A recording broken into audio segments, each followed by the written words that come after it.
Ko e himi uraki o e tau lotu ki o tau eiki i e hoa nei.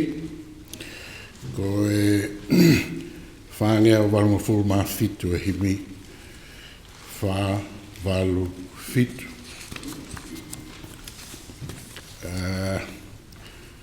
Sihova Elohimi talu i itaniti nā ke iai. Ka koho leona ko hai ne whanongoa, oua ke wholofola, ke maama mai.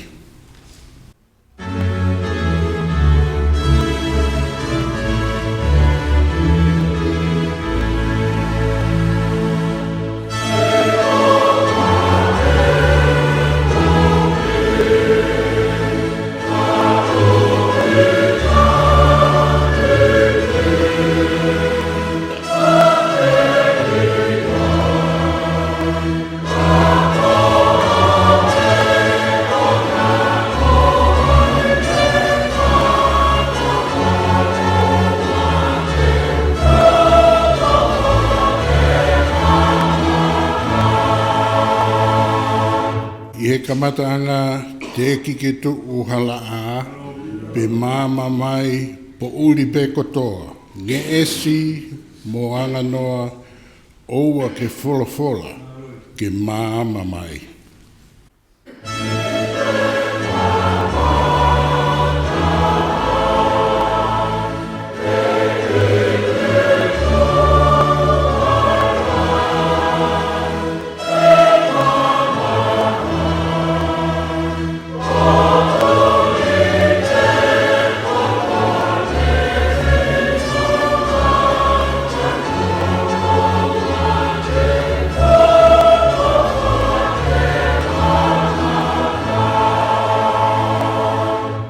Se ono tolu, nofo po uli e, mamani fulipe, tae amanaki, langi na ta iloa, sio pe ki whai toka, kai hau a wholofola pea mama mai.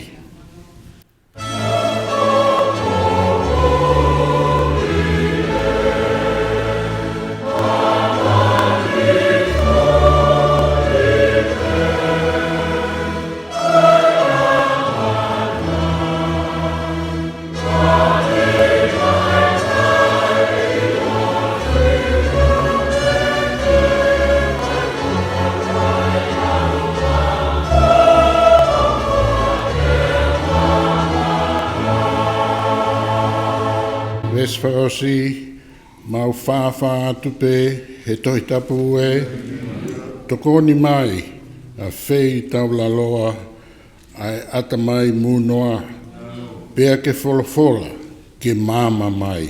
Amen.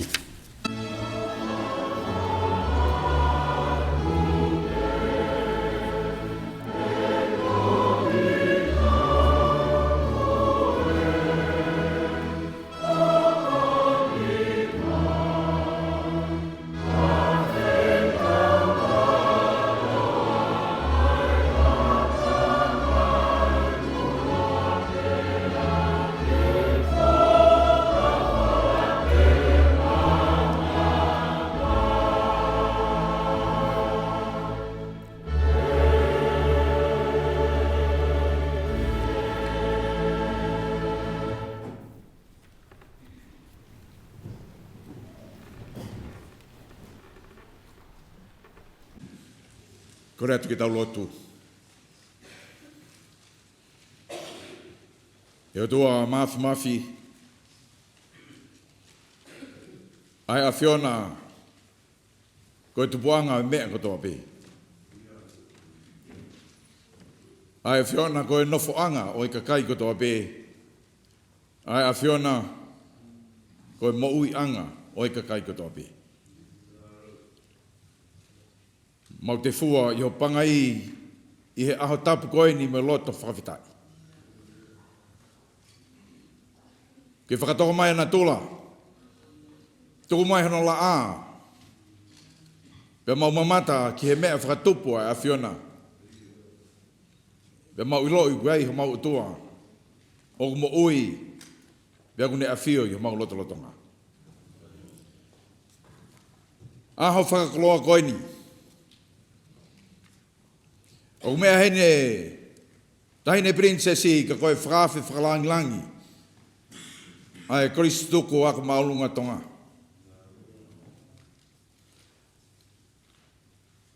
Princesi Angelika, Lātūfuipeka. Pea mohono whaifekau, pea mohono siasi. Kene whakawhea ki mautolu. Pea mua manatu i haatoa koe otua. O ke tuanga langi mohono masani, ka ke hifo, ai ka kano. Ke whakamanatu ke te ki mautolu, ai kovina anite ku ke whai mo mea whakatupu. Pea ku lau i tōk tangata, pea mui tōk tangata. Koe whakakoloa ia o e aho koe ni otua. Tuku ai apasia. Pea mau teke langi o e awhiona. He ku ke hanga whakatoka maalia na tula. I he kolomoa o Australia. Mau whanonga mai ki heni, mau ili fia. Tai liri he ea. Ka ku ke tuange ai potseas koe ni Civic Uniting Church. Pea mea hene ta hene princesi. Pea ko tau maulangi.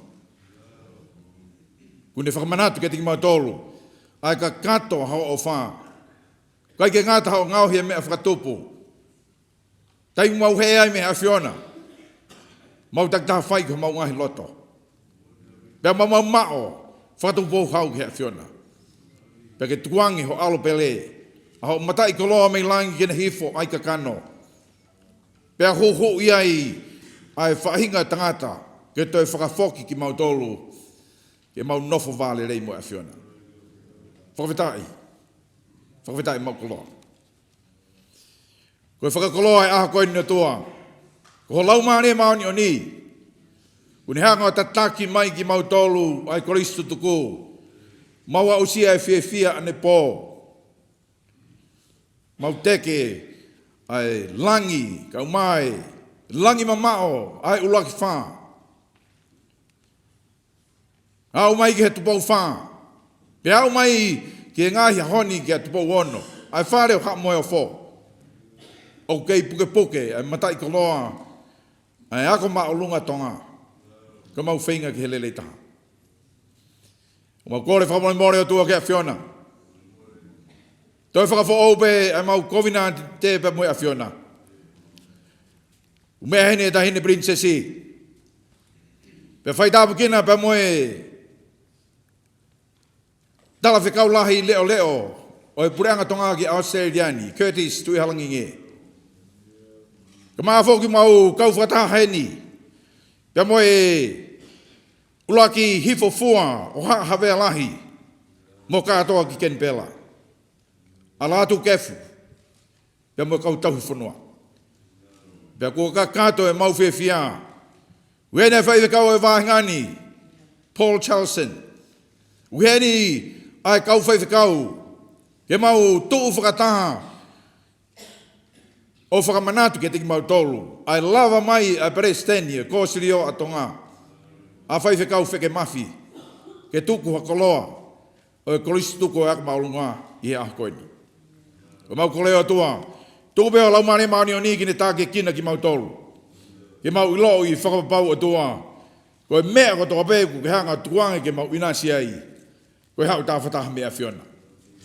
O mau loto o tua e bong koin o tua. Whakao te mau lotu ke ngahi tapa ke he ton ke mau lotu. O God, you have always been God long before the earth was formed. Long after it ceases to exist, you have been and you shall be always. You are the Alpha and the Omega. With you there is no beginning, there is no end. Time is not measured by decades or centuries for you. And this year we celebrate the 77th anniversary of Tonga High School. But our lives, so important to us, are but fleeting shadows to you, O God, our Creator, our Redeemer, and our Sustainer.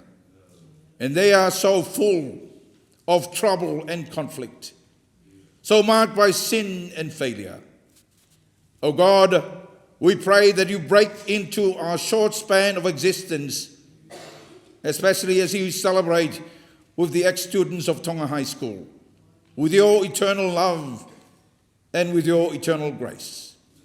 May our days of despair be interspersed with hours of joy because of your Holy Spirit poured upon us. We pray for the choir. We pray for the presidents of the different chapters throughout Australia as we come to celebrate with you. Enable us to see something of your will and purpose for our creation and for our little kingdom in Tonga, and to discover some meaning for our brief and troublesome fraught appearance in this world. Imprint upon us your brand of ownership and place us within your plan and objective for our lives.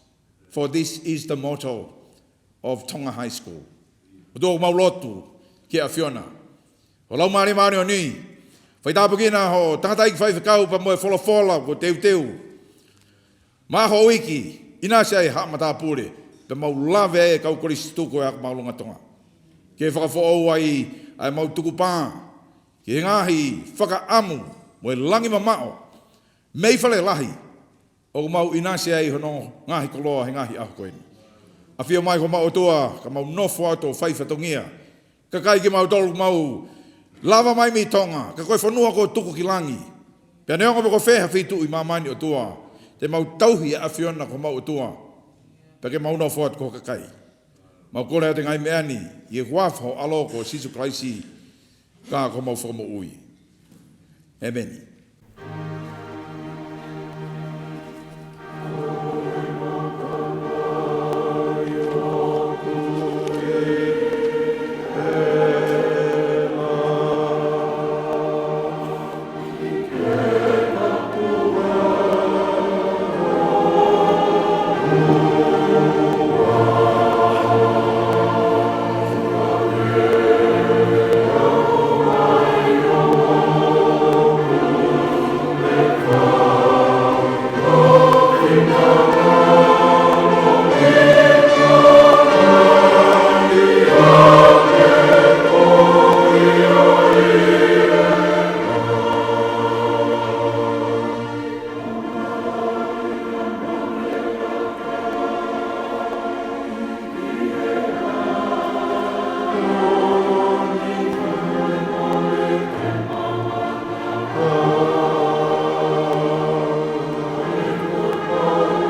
Tapu moe a whio e lau maari o Sihova, ko tau o tua, ka koe tau tamai whahewani. Koe o tua o Tonga, koe o tua o ia koe maulunga o Tonga. Tapu mono whare tapu, koe a whio anga no lau maari e tau hao pangani.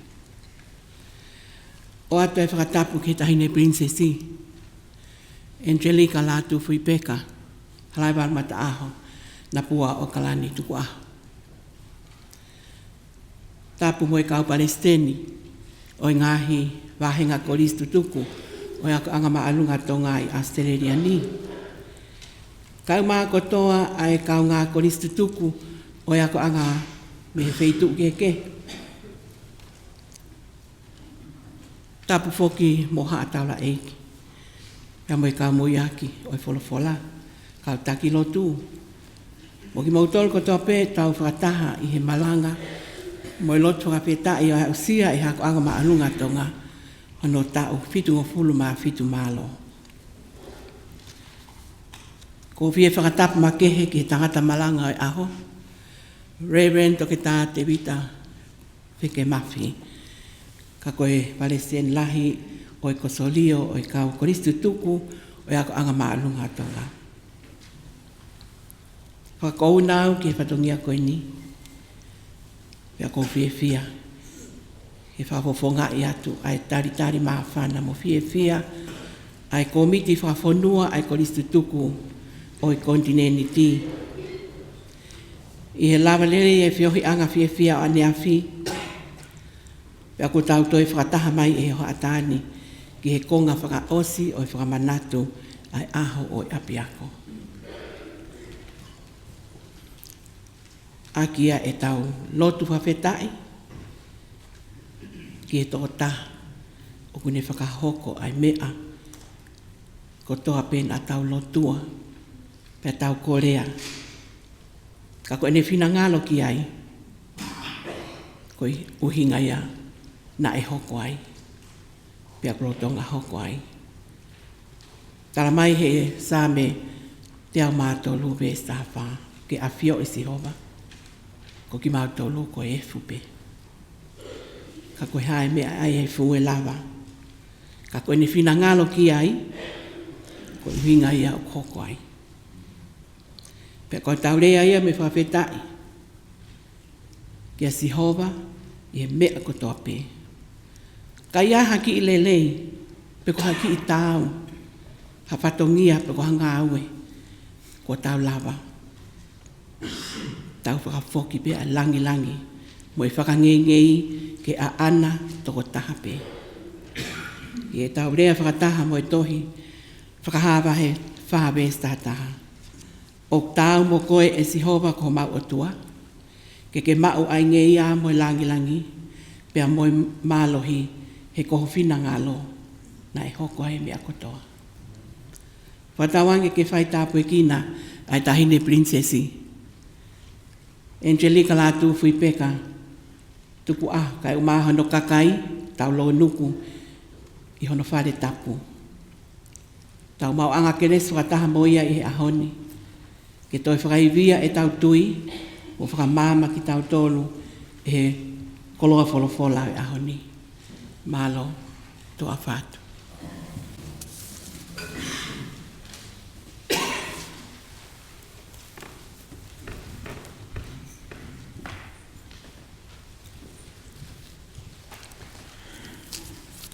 Koe whalafola, o e pongpongi ni, o kwaia i a sāme vahe ua tolu, a e te ulau mo no vesi ruaki, ko no vesi ono. Ko hoku tauhi a Sihova e ikai te umasiva. O kune whakatokoto au he ngahi toa whalau muka, o kune taki au ke ngahi vai whakanonga. Ko hoku lau maali e, o kune whakafoki. O kune taki au he ngahi hala o e mā oni, ko hono uhi ngā e, ko hono hua whae. Io ne ongo e te alu pē, I he tele au ku malu aki ai mate, e kai te mana wahe ki he kovi. He kokoi o ku mawhe o hi, ko si o toko toko mo akau, o kuna whakawhia malie i au. O kune teu mai i hoku ao ha te pile. Ka kohoku ngahi whiri o ku sio mei he. Ko ke pani lolo hoku ulu, o ku whonu mahua hua e kuipu. Tā e tau pili mai a lelei mo e ala o wha i hoku ngahi aho kotoa. Pea ko e ku nofo he whale o sihowa o whaipe o lau kuona. Alo, o whakitāpaki e ki a wholwhalama.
Kamalo ke kauhiwa, ka moe whahiwa, kono tataki tau tolu, ke mau tau tokanga ke tau whilau a koini.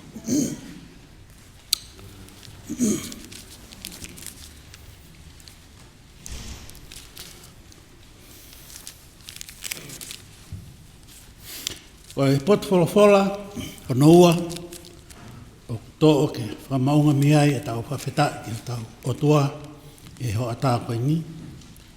Toi me conspiracione. Hongo fulu e wahe, pe te ulau, i ono hongo fulu mātaha, i ono hongo fulu māwalu e wesi. Sione, wahe hongo fulu, wahe tahataha ke tahawa. Ko au, ko e tauhi lelei. Ko anga o e tauhi lelei, ke atu e ne mo ui, ko e uhi, ko e whangasipi. Ka koia o ku ngāwe totongi pē, pe aku ikai ko ha tauhi sipi. Ko e tokotaha o ku ikai a ana totonu ai whangasipi. Ka sio ia ke haulofi. O ku hau, pe te neri aki ai whangasipi o ni hola. Pe aku pō ki nāu tolu e heulofi o whakamuete vete. Ko e uhia, ko e tokotaha ia o ku ngāwe ke totongi. Pe oku ikai mamafa ke te ia ai whangasipi. Ko au, ko e tauhi lerei. Pe oku te ilo a ngāhi mea a ata, pe oku ilo kita e he ngāhi mea a ata. O hange, ko e ilo e tamai, pe amo oku ilo a tamai e au. Pe oku atu e ku mo ui, ko uhi ko e whangasipi. Pe o iai mo e whangasipi kehe, aia o ikai kau he loto a koini. Ko pau ke utaki e whangasipi ko ia foki. Pe te nau tokanga ki hoku reo, pe te nau hoko ko e tākanga pe taha, pe taha pe e tauhi. Ko hono uhinga ia o whina, o wha iau e tamai, ko uhi o ko atu e mo ui, kauto e to'o ia. Tala e hai ko e whaau ia e hataha mea te au. Ka ko e ku atu ia e au. O kou whai te riha ki hana o atu. Pea o kou whai te riha ki hana to e to'o. Ko ia a ngahi tu oni ne o mau mihi e kutamai. Ngata e whorofora ke pompombi. Amen.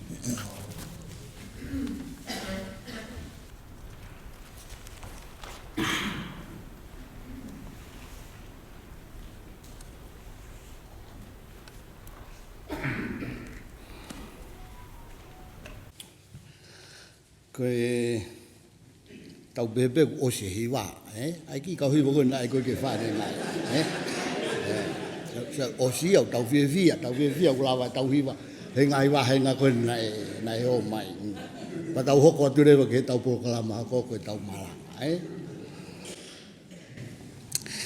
Konga me he whonawholak manang ke whaia ha tau poupou he hoa tāni.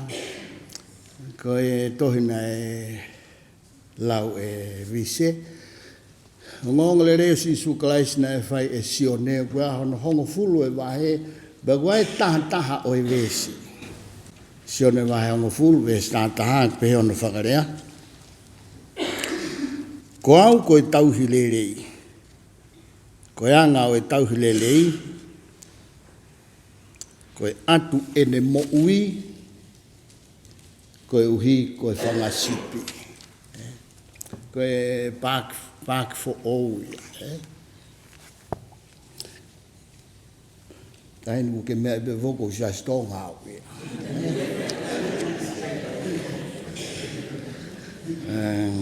Pa koe whakarea koe pak motua. Ko au, koe tauhirerei. Tau whuak e tauhirerei e ne mo ui, ko uhi koe whangasipi. Just for the Reverend, I'll be talking on St. John chapter 10, verse 11. The Good Shepherd, I am the Good Shepherd. The Good Shepherd lays down his life for the sheep. apasia ke o tua. Pea ko whatap ki hono whare na e whakatāpui ma hono huawha. Tap ki hono aho. Na e wahe i pēia talu mei tuai. Koe uhi ko ho tau o tua. Whatap ki hene whola, koe ka pasa mo e tūhulu ki he tau whanonga. Tahine princess koe whakapapalahi ap ke whitu una. Kai whakamalu atu he whakatap kakato na e whia he moaki whatongia. Kai whakakato e whatongia o e hoatani.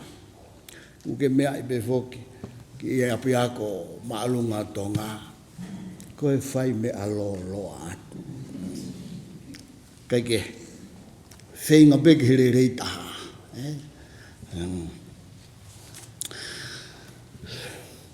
Reverend, I'll be talking about two things. First, the love of God, which would show us something of the nature of the Good Shepherd, who gave his life for the sheep. Secondly, I'll be talking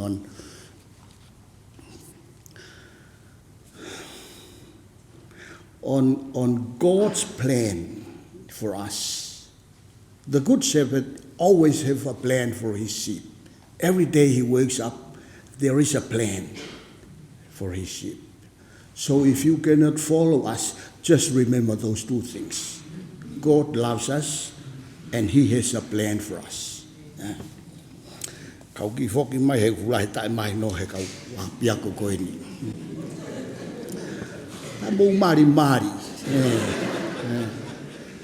Koe fu'uliri ulahi moni ane po. Everybody was very happy last night. Koe whaihi wahapeku ne o mai e ai imis tatau ane po ki he po. So, tau ki paspasi he tau kau. O tau whakatua mire fōke he walu noa ka haku mama o ia. Tonga koe lai mau pēku mau lere atu e kōsirio ke ngai mea whakaeke e koristu tuku. Koe lahi atu e pekia tau kau koristu tuku. Kore anga nau tolu me kau mau kau whewhikau. Tuku e mate, mate noa ia i whai toko, mo nofo hen whai tau ngāu. Asia te mate ho mo api akahi ke alma maa ka ke nofo. If you can. Ka koe tala noa o e, o fia whok, ko soko e lau e re son tohi tapu, mo e ngahi pou, saka siri aku mari. So I know she appreciate today. Tau fitu ene tau api ako. Lo ai whono ngā pia koe ni nau si iongo sia pia ku nau mālolo. Koko e na moao. You don't know why we are here, but we are here. Mea pe tau ilo, God loves us. Kei ki tau poto tato he kalofi e tau mo ui me ngai whaingata. No. Kei ha tau malo ke teke ai ngai whaingata. Me pe tau ilo koe keresi ai otua. The same thing. Koe tau sipi rei. Tānoa whoke re soni pongpongin o hoa tāni. Tānoa re soni ke tau sipi. Pau hangarewa si isu o whakatata o mai ngā whoi ata e ua. Koe tau sipi rei, pia koe ne mea au whai, pia moe tau hisipi, tau pehepe tau sipi kovi. Ai koe tau sipi kovi, kai ko hane sipi ana, koe ngā totong peia. Pia koe ne siopa ana koe ku hau e ulofi, ho laia. Pia ku ue siarewa whangasipi he tau he ulofi. Koe tau sipi rei, koe ne sio ku hau e whanga ai ulofi, ko ne ngā ue ko no malui, ai whangasipi. Pea wā upe ke tuunga, whei lau e ne mo ui, ko hei koe whangasipi. Pea koe ne whakarea e ni koe, e si su e ne mea au whai ke whakamo'o ni ko ia koe tahusipi le rei. Me tala mai koau, koe tahusipi le rei. O kou tuku'ifo e ku mo ui, koe uhi, koe whangasipi. Koe tala noa kia sione ke he kosperi, o tiklea e si su ko ia koe tahusipi le rei. Koe tala noa koe o e sā me ua tolu, o toi tiklea e he sipi, kurea sipi. Kurea mai sipi.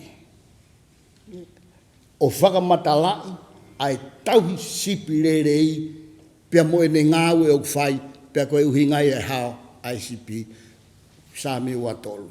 Koe uhi, koe tauhi sipi le rei, koe nu tau tala noa ki ai. Whetanoa peki me ai ua. Ulo aki, koe ofa koe ai tauhi sipi le rei. Pea kono whakarea whai ngofua ke tau tala noa e pong oe hoa tāni, koe ofa ai otua. Ka vai osange mea ngalo katoe mea koe ofa, whamatu pe mea koni, God loves me, God loves you, koe apea. Ko whai mea rewa honoa te tau tala noa whaauski ai, God has a plan for you. O koe whakatu ai otua ki a koe. Iu ai unique, koe te hatahai hange ko koe Siria, koe te hatahai tatau mo koe. Salamu, tatau pe mo koe. Nea peu mau whaam ke o te hatahai o tatau mo koe.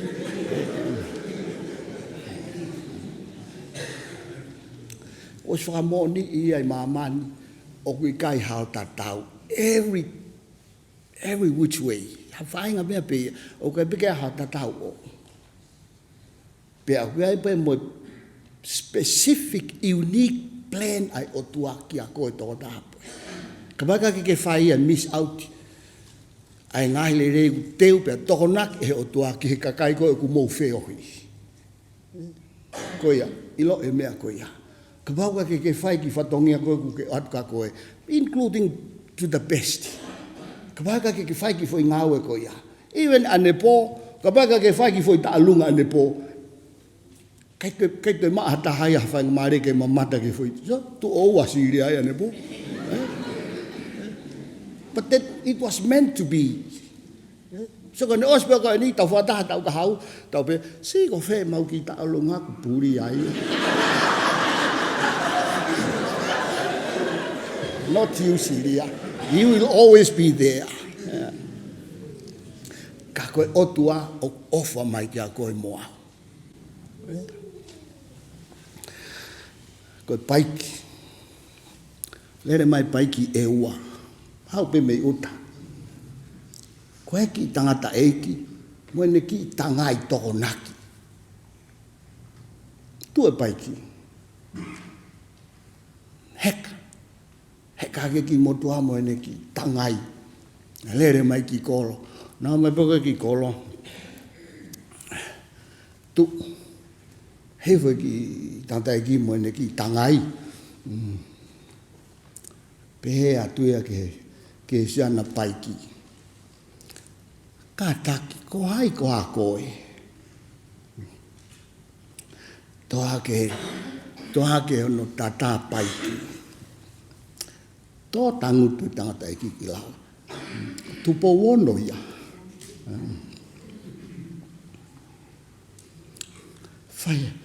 Whai hake kore whakamore more. Whara mai tama. Sai peia, te alu au. We are talking about the Good Shepherd. Tau tala noa ki he tauhi rerei. Taimlau tau whenga maupe ai ngai fu ngawe lalahi. Ke ilo ai tau tolu. And we miss out the small daily joys. Kake ilo hata, nā ke whai ha mea pehe. Ko koe o tua pete ne ilo. And you do not know that you have put a smile on his face on that day. I ho whai ki ngā hoe. To the best, not only those big ones, look out for the small ones. That's where you count your point. Koe ngoto koe ai Titanic. Pea ia he milionea e ua ai. Tangata e taha ko Jacob Aitor the fourth. Peko ne panga e panke e te ne lawa whau e Titanic e tonu noa. Ia e pea moe milionea taha ko Istoa. Pea mohono mari ko Ida Strauss. Ko Jacob ang he kau ngau he waka hono place I he waka whakahafu mo ui. Talange Jacob ke unofo. Kai whakaheka hango ki I tamaiki. I hiki. I hono place. Mea ta tau pe mo Istoa Strauss. Pe mo aida mo hono mari. Na nofo kai whakaheka e na mate. E na whiwhine ngā ue I hono sea. They gave up everything they have, including their life, for others. Ka mo iloi, mo mea. Even these people and the great things they have done, mo ngai ngau e lalahi na nau whai. Kai ke na wofi, ki he tala noa o e tahi sipi rerei. Mo e whuaki e ne mo ui. Ko e whangasipi. Ko se hui. What's so special? Ko hamea makehe ai offer ai tahi sipi rerei. Ko hamea makehe ai offer asisu. Every day we hear about Jesus. Every day we go to church and we listen about stories and messages about Jesus. Kako e hai mea makehe ai offer asisu. More than stories like this. Ko mea makehe ai. Ko le foku ai be whakatonu rea isi deri mo kau whaiwhe kau. Ai be ki whakatonu ki foi mea whakasia stonga pe koe ni. Koe ne makehe, koe uhi, koe gospeli. That's the unique aspect about the love of God because of the gospel. He koe hai gospeli. Koe gospeli, I hono whakanou taha ura korinto vai taha nima ves tolu moi wha. Asia tala no. Tokal puko rau at pea ki fui mea mahu en koe pasiai. Koe mea, koe uho o e gospeli ku uape. Na e pekia asisu koe uhi ko hoanga hala mo e kuanga hala. That's it. That's the good news. Koe pekia asisu koe uhi ko hoanga hala mo e kuanga hala. There's nothing more.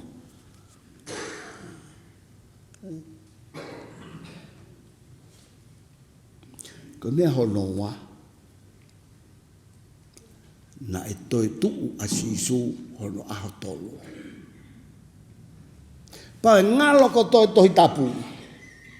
Mana tui pe koe mea koe ni. Koe ongongo lerei.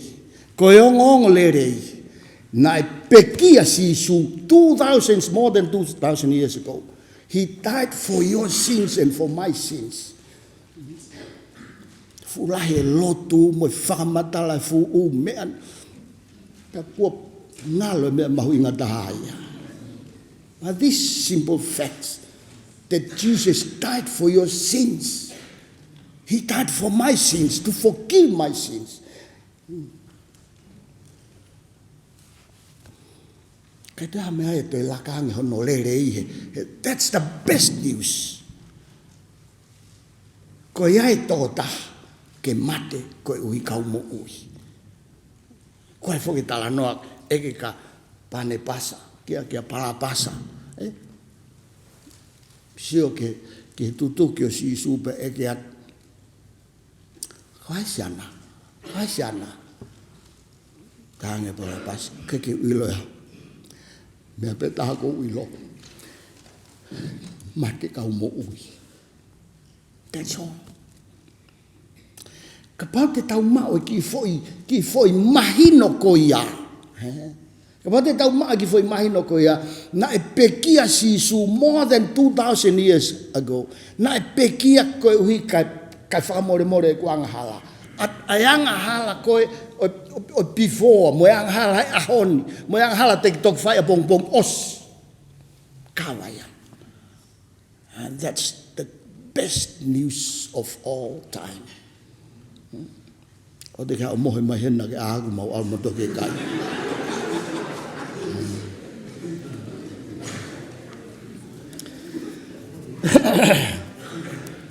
Ak mau mea. Koe misteria oi ofa ai otua. Kono whakarea mea ni Paula mea koe ni. Kono ngauhi ai toko taha who knew no sin. Ke hanga hala, pea mate, ka ke ilo hai whakamau anga e otua koe tonu hia. You're not guilty. He whakamau anga e otua, ui koe tonu hia. Koe pekia asisu. But the catch is, tui ki ai. Hange pek ho tui ko e lawa e tau ki polo ane popa tau fia. Pepe ho tui na e pekia sisu ka ke mo ui. Kau Tonga High School ko e tae mahino lai. So kau tolo au sai kau tolo ai mo kau ngea ko mahino ka nao to.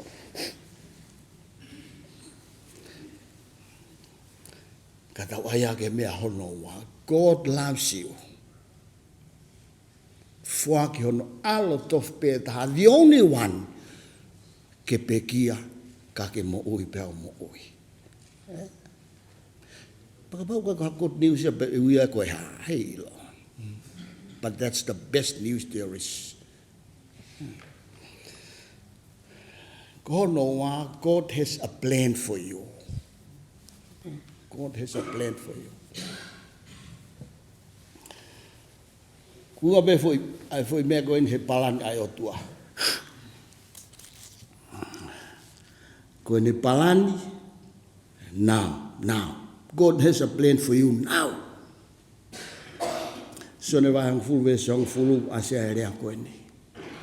Koe kai hao e kai haa, ka ke kai haasi, mo tamate, mo whaka auha. Ka kou hao au, ke mo ma'u e mo ui pe ke mo ma'u ia o lahi au pito. Jesus came and he died on the cross so that you have life in abundantly. Life in its fullness. Koe palani ai o tua kia koe he aho ni lono tongani now. Ke ma'u e mo ui o lahi au pito. Ka kuinga ke ha lahi au pito. Hawat foko eke ai pe fehu e mea kotoa hau ke mea tai mahino fehu pa toi laheng tai mahino. Ka kuinga ki e ha. Ai ma'u e mo uyo lahi au pito. Maa ka ki na toko nea tiki whaka. Han koe ofa. He koe lahi au pito ko whakaukau e ipu o te hua e vai ki ape au whonu hake mahua ki tua. That's life in abundance. Life in its fullness. O ova mahua ki tua. Ko ho mau koe ofa o i kai lahi. Madu ko whika asi sui. Ova ko kau ngā api. Ova ko whiri. It's easy to offer how kaunga hapi, your family. Ko ai ke offer ke fili, ka pau ke maue offer in its fullness. Oh, ke offer ke ai oguni lau iau. Only when you have life in its fullness, then you can love your neighbor. If you have love in halfway, no worries, get out. To the best. Si ma'u e mo ui o lahi au pito. Ko mea rewa hono hoko, not just for now, but after. Ma'u e mo ui o lahi au pito he taimini. Pea moi afterlife. Sene mai tolwes taha no tau mo os mea ipe. Of be o doak ma man na ke aika siria ke lau mai ka ko lo ku hela ia. Tu be ke lau atu, Na of be o doak ma man fo ke no alo tof pe taha. Nai fatu ko yo ko do pe tui pe ki tai. O wana auha kan ma oi mo itai mata. That's God's plan for you. Now, while you are alive, while you're living, whatever you do, live life to its fullness. This ko ke papahia. Fear. And then, ko pan hono ai otua. O ai auha, ma o mo itai ngata. Mo mea hell, heli, it's real. Kanai kai ngā hoia heli a kia koe moau, no. Nā ngā heli a kia kakai ke. Ngai beka se tane mo ne kau angelo hinga. But you know what? If a heli. Ore wa. Mea ni na mau ai tonga. Hiki ni mahakange mo ilo te mo ok mo fi al ki hewani. Hiki ni mahakange. Ai peke mo ki nganga na mo mo he kau he la ia he. Hiki ni mahakange e al ki he ok ne whakaam ke al ki hewani. Whakaam ke al ki hewani. Sei. Ai ko kalas ko kai ke hiki ni mau kai ki ilo pe ka me wa fa hen.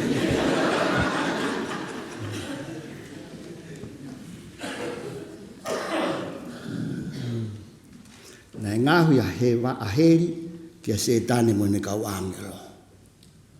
But also God created heaven.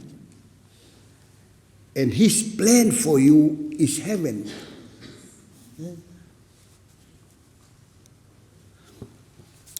Tau talanoa fia foki to the best Tonga High School. Mukadak pe toloa ka mauki ai pe mauki Tonga High. Ke nau ke mauki ofi atu. Do the best. This deserves nothing else but the best. Pea koe lelei taha, o whakarea pe hai mea koe ni he ngofo I mea e ua. Ulaki koe place, ua koe time. The best place for the best people, to the best. Koe whaitu lelei taha. Ke alu ke ai kakai lelei ai otua.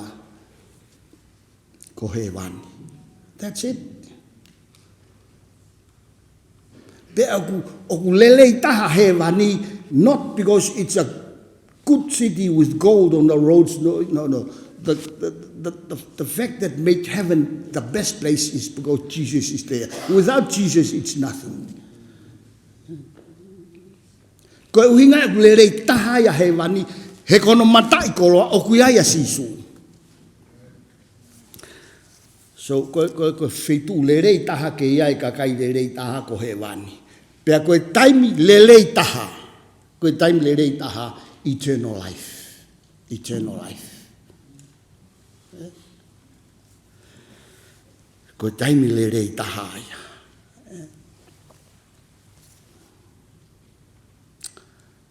Pea fie mau, kau koristu tuk Tonga High. Fie mau ke asi he feitu ule rei taha. He ko pau ke asi he feitu ule rei taha, ko os ilo au ke he kovi taha. There's no way in between. Sabe kau ki no fat he tu akolo o to fai ha kore o ke fa me pe he he mai.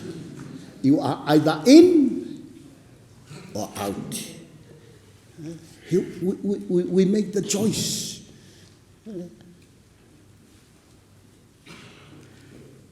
The best place for the best people and do the best.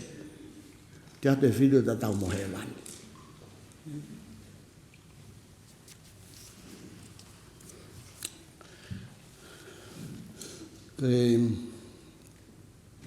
Mau siasi, mau ai foki ko tokanga e mau tawhaake evangelio a siasi tonga. Koe mau mātua whaiwhika o mātou. Ai atu koe ke ai koe tala noa whanau I who'ou, ra mai nā tau ka ke ase tohi tapu. Ka te toki lau atu e whoi wesi tohi tapu. Oh. Always go back to base 1 to the Bible. Ke te ākiu hatahai mo koe o ate me hanga ton me whorwhora. E koe whoke ni hia, mo e whoi assumption koe ni. Koe ku, nau kau hawai. Koe ku whai whekau, oh, I'm good, I'm going to heaven. Hiri whakini māo, he whanau whai whekau he mausiasi, he walu taha. He walu taha. Ilo, kou osi whakau, kou osi, kou tika, kou ka mate te walu ki he wani. Fo I halalahi whakaurea. Osi fui tau taha tolu, taha iwa hiwa wha, aho taha nima o akos, taha iwa hiwa wha. Kou mana tui lelei, that's my birthday as a Christian. That's my birthday, o e aho o kou whakapapa ui ai tohi hoku hingoahe, I he tohi e mo ui. Aho ia nau ilo I ai kai aha ao te umate ai. Kai toi vei hua. He wan. Ko tala noa pe he foki. Na au ke he aho ko ia. Ala ke au ke he wan. Ko hila hake ke ta whaaki pe he masalamo. Kai ke tala mai ku whaha mea pe he. Ko in kou tala atu. Ko in kou tala atu. Tonga High School, o ai fu mo no fo he to the best koe atau tolu. Viviri ki he to the best koe o mea koe. So, okay, lahi matai tai mahi no. Ka ati ki foi mea. Ki mea neu ai mau pe. Ka koe loa aonga. Koe me ai wha,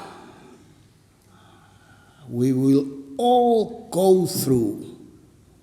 There are 4 things we will all go through in life. Whether you like it or not, we will all go through it. Uluaki, mate, death. We will all die. Whether you go to your clinic every time, or you take your pills and everything else and you do exercise, we will all end up on those white houses beside the roads. Mate ko toa pe.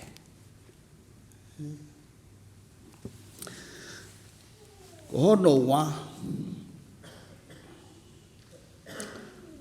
ko pau ke tau toi tu ko toa pe. We will all rise up again from the grave. Pena ke mate he tau o pāwho I pompuria pa ke te aseo sino, pena ke mate I tahi, pena ke mate hawaka puna pe kako pau ke tau toi tuu kotoa. Everybody.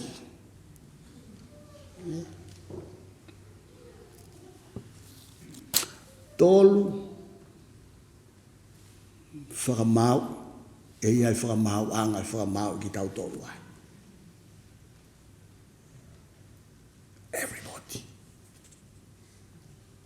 Fa, we will all have eternal life.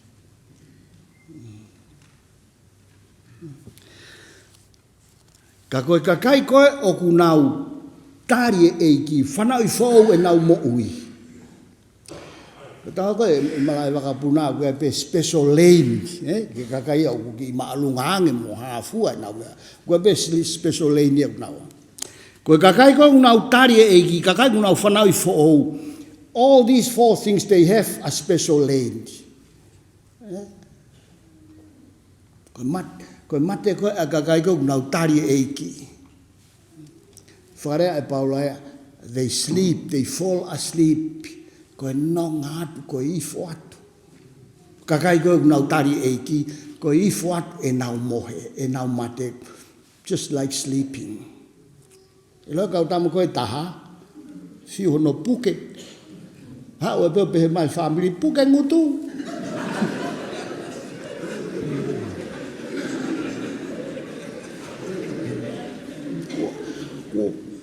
Ko mahino ki ai e feitu uia e alu ki ai. Pea ukai toi.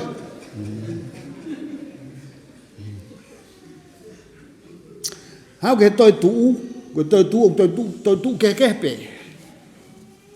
Whamatala koe wholofola, ko kinau tolu koe kulaki, ai whakarea ia koe kau pekia I he eiki.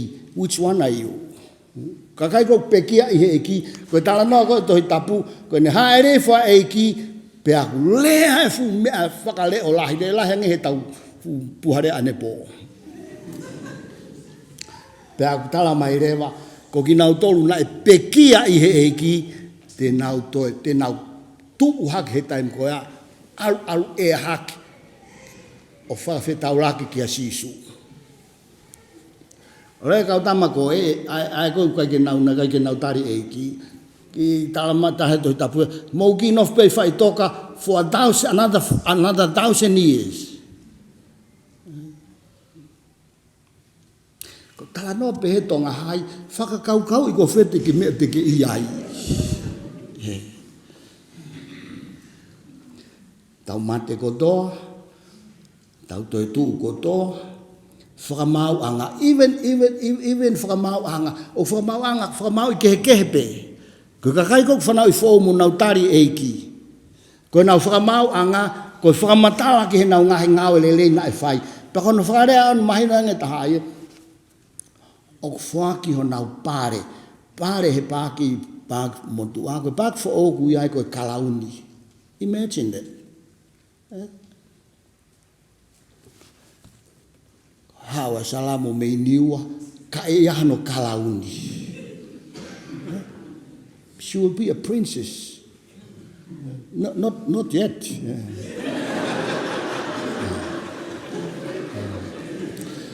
Whamatala toi tapu ke ngai kalauni ni mau whaki ke kakai. Ngai ngāwe le leina nau whai. Ko nau whamau e kakai koe ai eiki. Ko no oange ho nau ngai pare. So,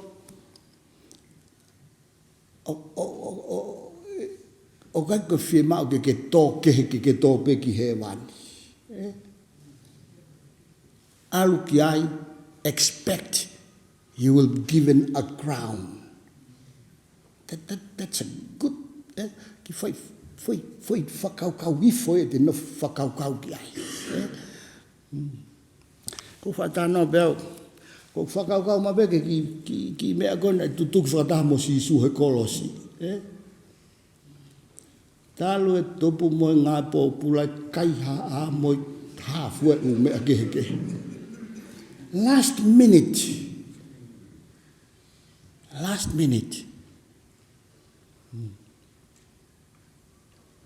He met Jesus. He asked the right person, the right time. There's nothing late with God. Ko koe kei toi lah. Mate tok mate a bongbong, so they need plenty time.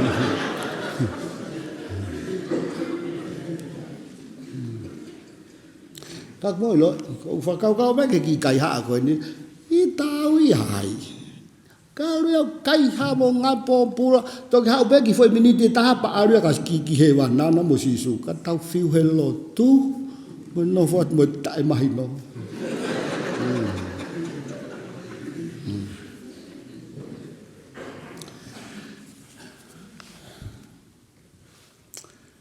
Mahuinga.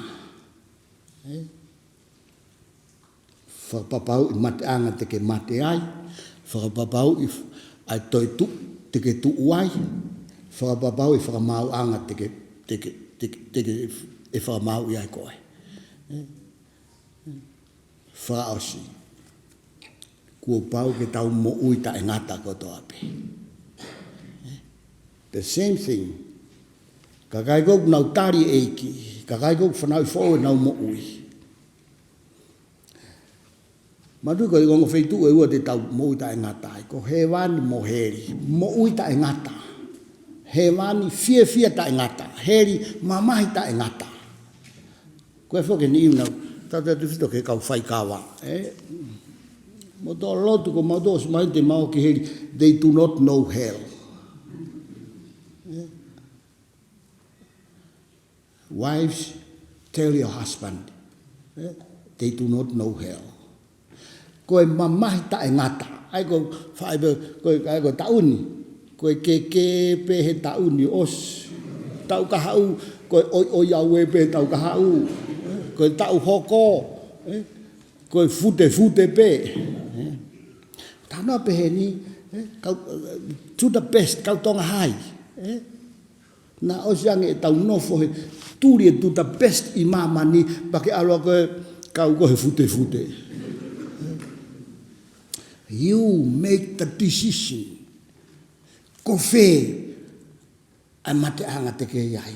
Ko whē, ai toi tu te ke toi tu ai. Ko whē, whakamau anga te ke whakamau iai koe. Ko whē, ai mo uita e ngata te ke iai. So ke uki malamalanga fuolo ai pehe ko ai pehe kau aloa bongbong. Hau e koristu toku. Tau ene fitu e tau ki api ako. Koe kamakamata mai api ako, whamalo ke taine prinsesi e koloa, whai aka hana whakoloa, o whihi anga ne pō, ka koe mo oni. Taime koe, tai ke asa whai whekau ia i Tonga High. Hange ia na e kau ia hei last choice. Pau ke toki hame, pa ke toki aloha whai whekau. Tai mini, nai pe kau tangata eik na nau kamata mai, nai kau ai a tāsi, kau siua. Kau mautou na tamu ko topi tapu elu, pa mautou ki al hoko ake ai mautou, manasta whea. Koe tau kau whai whekau, koe ni koe kau whai whekau o mautou i Murini. Kau whai ate ki whaiwhioi. I beg you for us again. Hopefully. Koe pe mau ki iako e mau ki ngā iako koe ni mau wako evangelio asi. Pa koe ki whaiako ulua ki o kui pe koe whehu i mahu i ngā taha. The most important question. And it goes like this. Pa kono whare au pe. Keilo, ka ke ka mate te ke au ki he wani. Wala tau lotu, whama awa pa ki whaiwhehui ko ia. Regardless pe koe whaiwhekau koe, pe koe leo mata pā, pe koe... Pe whama awa ki whaiwhehui koe ni. Kuke ilo i ko hofu, kau fuoroa koe ni he lotu, whaiwhekau. Ke ilo i osi angete ke mate te ke alu ki he wani. Koe whaitari e kua pe. Yes, I know. Pe koe, no, I don't. Ta koe ni ta pe, kou, li misinare, no way. Kapa alot ke matapa he wani talangi e kou, misinare lalahi pau, a kahi koe ke paleri mi ai. Kai ke kau e lau. Jesus is the key. Koe tahi rerei. Fuak ene mo ui, He is doing everything for you. Ne whai mai e mea kotoa maau. Ko koe ki mea, ko ataua ki mea whaingofua pētaha. Mea pētaha, very simple. Believe. Ai mate a sisu, kake mo ui, pēo mo ui. But we must believe. O se ange tau mea koe ni, tau whoki atu. Pēo koe ko mea neke alo tange whaiwhikau, ai keu, ko koe tō taha pēia ki o tua. Ko ho tala ki o tua. Sisu, ko iloi koe anga halau. Nake pekia, kau mo ui. Haere mai ki heku mo ui, haere mai ki loto. Hoko ko hoko eiki, mo hoko o tua. That's it. Te whema afu lotu lolo, koe lolo ange lotu koe tai mahino ange ia. Koe loke ki whi lotu pe ua, lau he tohi tapu. Pea kai ka lotu e ha whai whekau. Lotu e angoki, kāre tae lotu. Lotu e ki mea taha e mea koe ne kolosi, koe ta whoke peka sisu. Whai se te stape, whai se te stape. Sisu mana tu iau, that's it. Tala mai tohi tapu, tange sisu, ahoni pe. Mo lotu taha koe ki motua na alu, pope ki me koe tanak tuhau na alu ke lotu I whare lotu. O kuloloa ngon whakamatala I ene whakafotu ngā lotu. I he taimina ne whae ne ki lotu. Tala mai, tu pe me mama o. Aina kake lawa, ongoi peo kake whiunga ke huki whare lotu. Tu pe me mama o. Ko hono ua, kake lawa o sio haki o lunge he langi. Ko hono tolu, tamai na si fata fata. Pako ni niki fo I lotu nai pehepe. E o tua, mana tu iau, koe ang hala. Oh Lord, remember me, a sinner. O te teke whakalauat koe e moe whakapiko. O si ilo he o tua I mea kātoka, whai mo ke talange ki he o tua. Ai mea koe ku mahu inga mo fie whano, o ku tari mai ia. Even before you sleep tonight. Whai ki whairea koe ia. And I promise you, your names will be written in the book of life. Pea e pā mawawa alangi. Kue ka kai nau ta whoki. It's kai ke more noa. Ai whoaki he otu ahno alo tof pētaha. Someone, somewhere, including Canberra, at Tonga High School, ExStudents, 77 years. O kuai ka kai nau lot, nau whakawhea sisu ki he nau mo ui. That's it. Kai kai ke toi tala kia hai mo hai. Ko ho whai ho lotu lilo. Pea ko ho tamai a whia I he lilo. Tene toki tala whakahaha e hai aho ko ia. Ma tui ki whai mea koe ni, rai tau maa koe he lotu, koe ni, tatu ke ai ke whai tau kai, lotu, he mai, ke I ware he lotu, ke hata hai e ware he lotu, he ware he rea.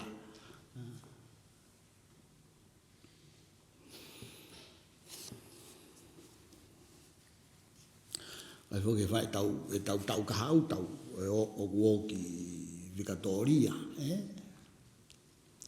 Teke iai, pe teke I he koe. Whakamahu I ngai, pekia e alo o tua. Kake mo ui.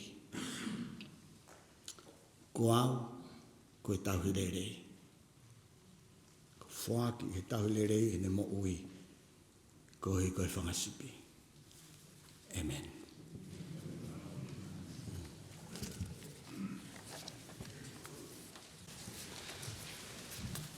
More. Tako te utoi tūpe hen ke whae tau lotu.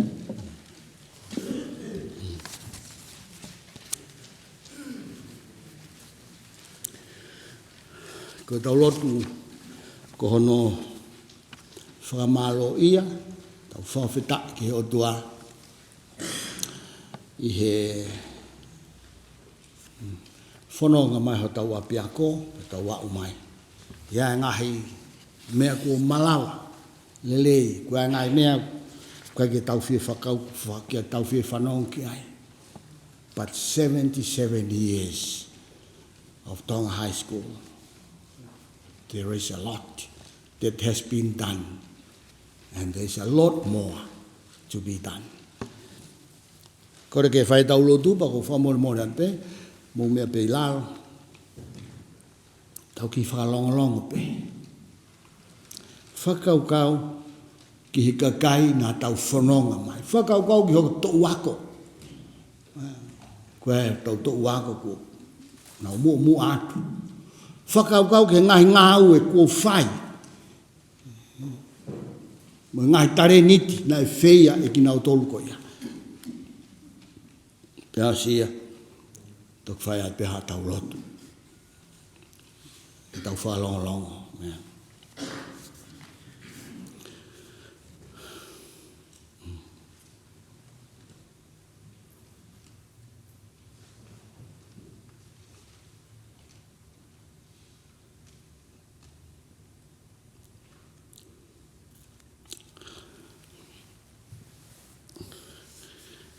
Whakamāwhana e o tua. Whakamāwhana e maupunou he hoa tāni. Ke uhipe ke whakahou ngai. Ai tokoni, ai tataki. Ai ofa. Kua ke wheia, pia lawenga monu ai api ako maurunga o tonga. Mau whakawhetai. Mau whakamalo atu koe uhi, koe whare o haa mohe ofo. Nā ke whaoi ho nau loto. Ke tama paremia o e aho koe. Ke iai ha api ako peheni. Pea behegi he tāhine kuini o wheina kua unga whanua. Nā ke aiki hono loto. Ha moto fisi mua whaka o tua. E whakatau mua ki ai. Ai api ako maolunga o tonga. Ki here reita. Mau whakamalo koe uhi. Ko ki nau tolu kotoa, nā nau ngawe ke hoko ai api ako ani. Kau pure ako, kau whai ako. Nā moe to'u ako o e whawhitu, nā e whiri, ai toko hongo fulu mā tahaua, mā ua. Mau whakamalo atu. Me he ngahi potu kehe o tonga. To wako hono ua. To wako hono tolu. Koe fitu ene to wako. Kei longo mo uipe. Ai tau mua moe moto. Ke teu alo atu e kau whai ako, e kau pure ako. Tutuku atu mo e to'u ako. Hou mai e kau whai ako, mo e pure ako, mo e kau to'u ako fo'ou. Pea kuo, hola meri e he pure anga mo e whonua, mo e siasi. Ai teu whewhine, mo e teu tangata. O e api ako maolonga o tonga. Kua i pe mo e ngahi to'u ako, kua i pe mo e ni ihi. Mau wha mea pango ia, kai ke au si ai tau mua mo e moto. Ka kui kai tuku, neo ngoe lahi e pore mo e whai ngata a. Whawheta e whoki. Ko kau hono teu i me api ako maolunga o tonga. Ha kau tau hi sipi, ke nau mui ki he sipi ngā nā ke whei asisu. Mau kore ho lau mare maa ani. Wongo sia mea mai tahine princesi. Whakalang langi. Ai teu na e whai e awhiona. Ola meri e. Ta uene fit mo fulu maa fit. Mau whakamalo anu. Kaku mau hapai o Tuku'aho e o tua ai fitu walu. Ki he walu noa mo e senturi. Ko e toko taha peku awhioi. Ai mea e hoko. He kui ai peho palani mo ho whakotutu. Tari e o tua e maulotu. Ke hange pe ko ho whanau tau whanau ngama he ta uene fitu. Ok pe he mau whakatua meri. Te kei whai peho mau tataki. He ngai tau hanga me mo ana. Ko e lotu e mo e mau whakawhita. Ia sisu kalaispe ko ho alo. Kako mau whakamo ui. Amen.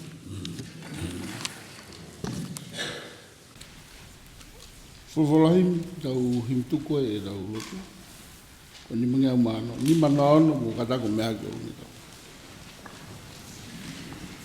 Monue kako monu e tau mauha e ki ofu. O kutari e tau lotu, kauhe e tau mea kotoa. Ugaha tau mamahi, whakaha ke o tua. Aluatu o te kaki, tene kau iho na fua.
Ko e tau ka ngāhi, e tau mawhasi hae.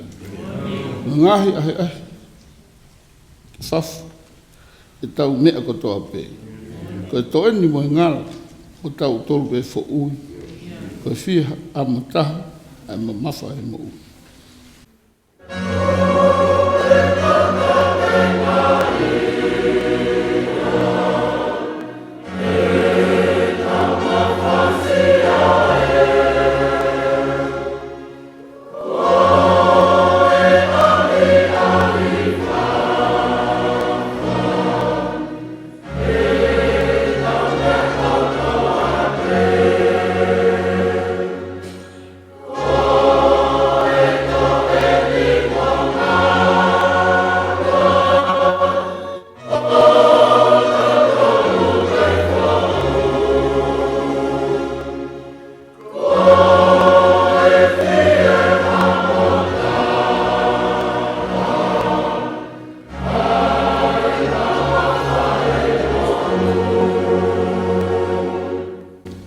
Ave ki e ki se o ngashu mo ui.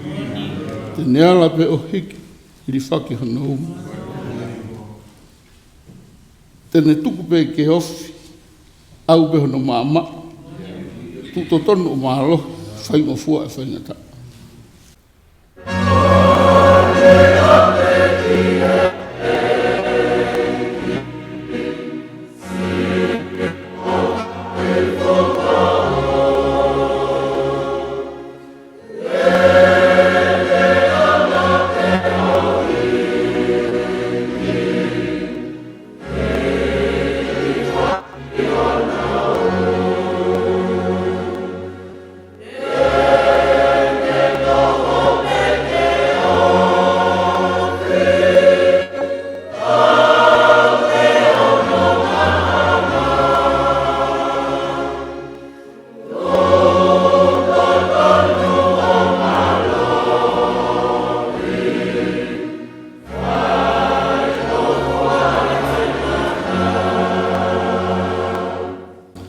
Wai ho ai ave ga sisu e o to mai ha mamahi, tala ke ta ke to to takanga hena o tali tali ia ke ne fua o kavenga whakai ho mawhasi.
Pea koe keresi o tau egi ko sisu kalaisi.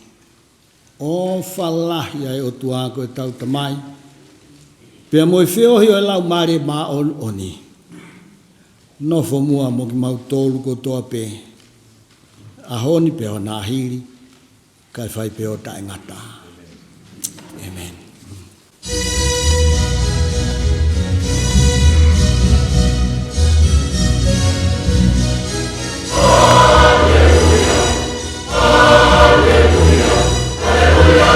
Hallelujah.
Saya berlain berkenai mungkin muka tak biar motor tu wae.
ai tongi whatomia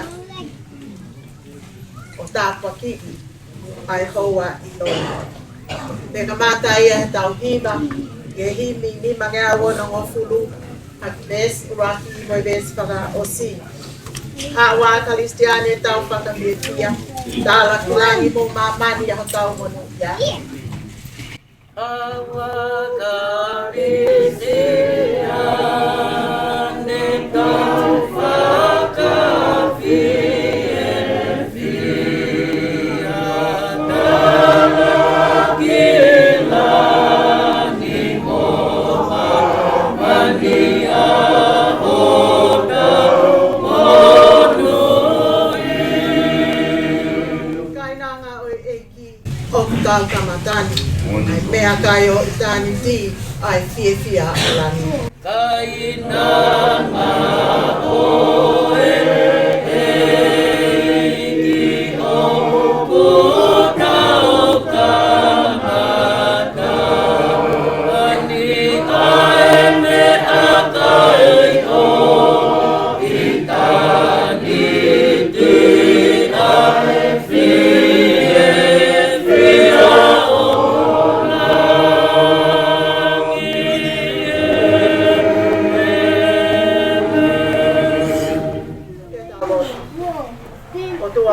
Mafi, koe hau kaua o tai iwa ai awhiona. Koho Mafi, a hoa a tai iwa. O kukana loto ai a hoa au niu, mo mawhai me. Hoa ngatala o wha, mo ofa mo fua. Ko whai me si, mo whakapawe kia whakamoi. Koe uhipe, koe lahi hokele si. Pea kanoni aki a hoa ngā whai totonu, pea mo whai ki ho'ofofola. Ke longa ia kukumi hakiri ki o fofonga. Pe hei kai te ke whakahanga kehe mea te ia. Ka te ke hanga I fofonga pe taria ia. Ia mau whamohoni ke ngā ue. Whakataha aho ngahi koloriani. Ki hono taria o ngahi lotu ne hake atu. Koe wi, koe whakananivi o maalari. Ko mawhola mai ho tō kuku I ho folkola. Kai ho sevaniti Sayoni. Koe mea tokoni maho maulau marie. Pea kua ke whakahokoni ki mautolu. Ke mea tokoni maho mausino materio. Te auku magatu ungai e mau whatangi hake e hoani. Ke tāpaki mai ai mea tokoni. Ka ilo ai. A hau eiki.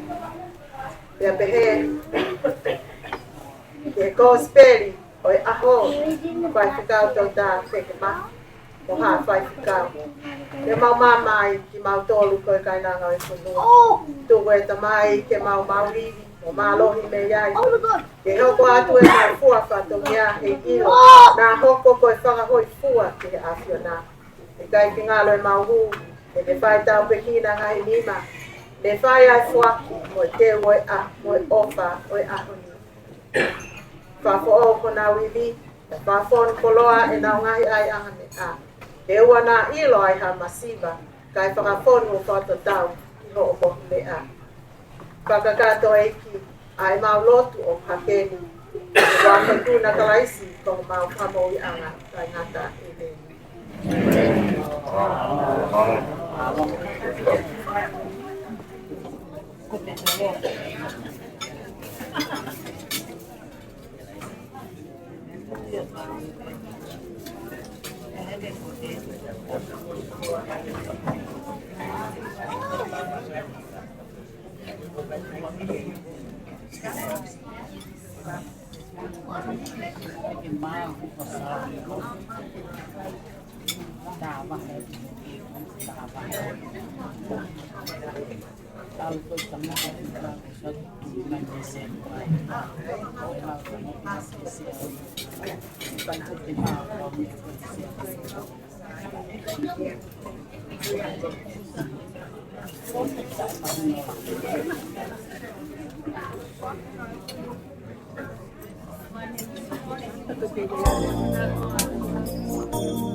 Maolei,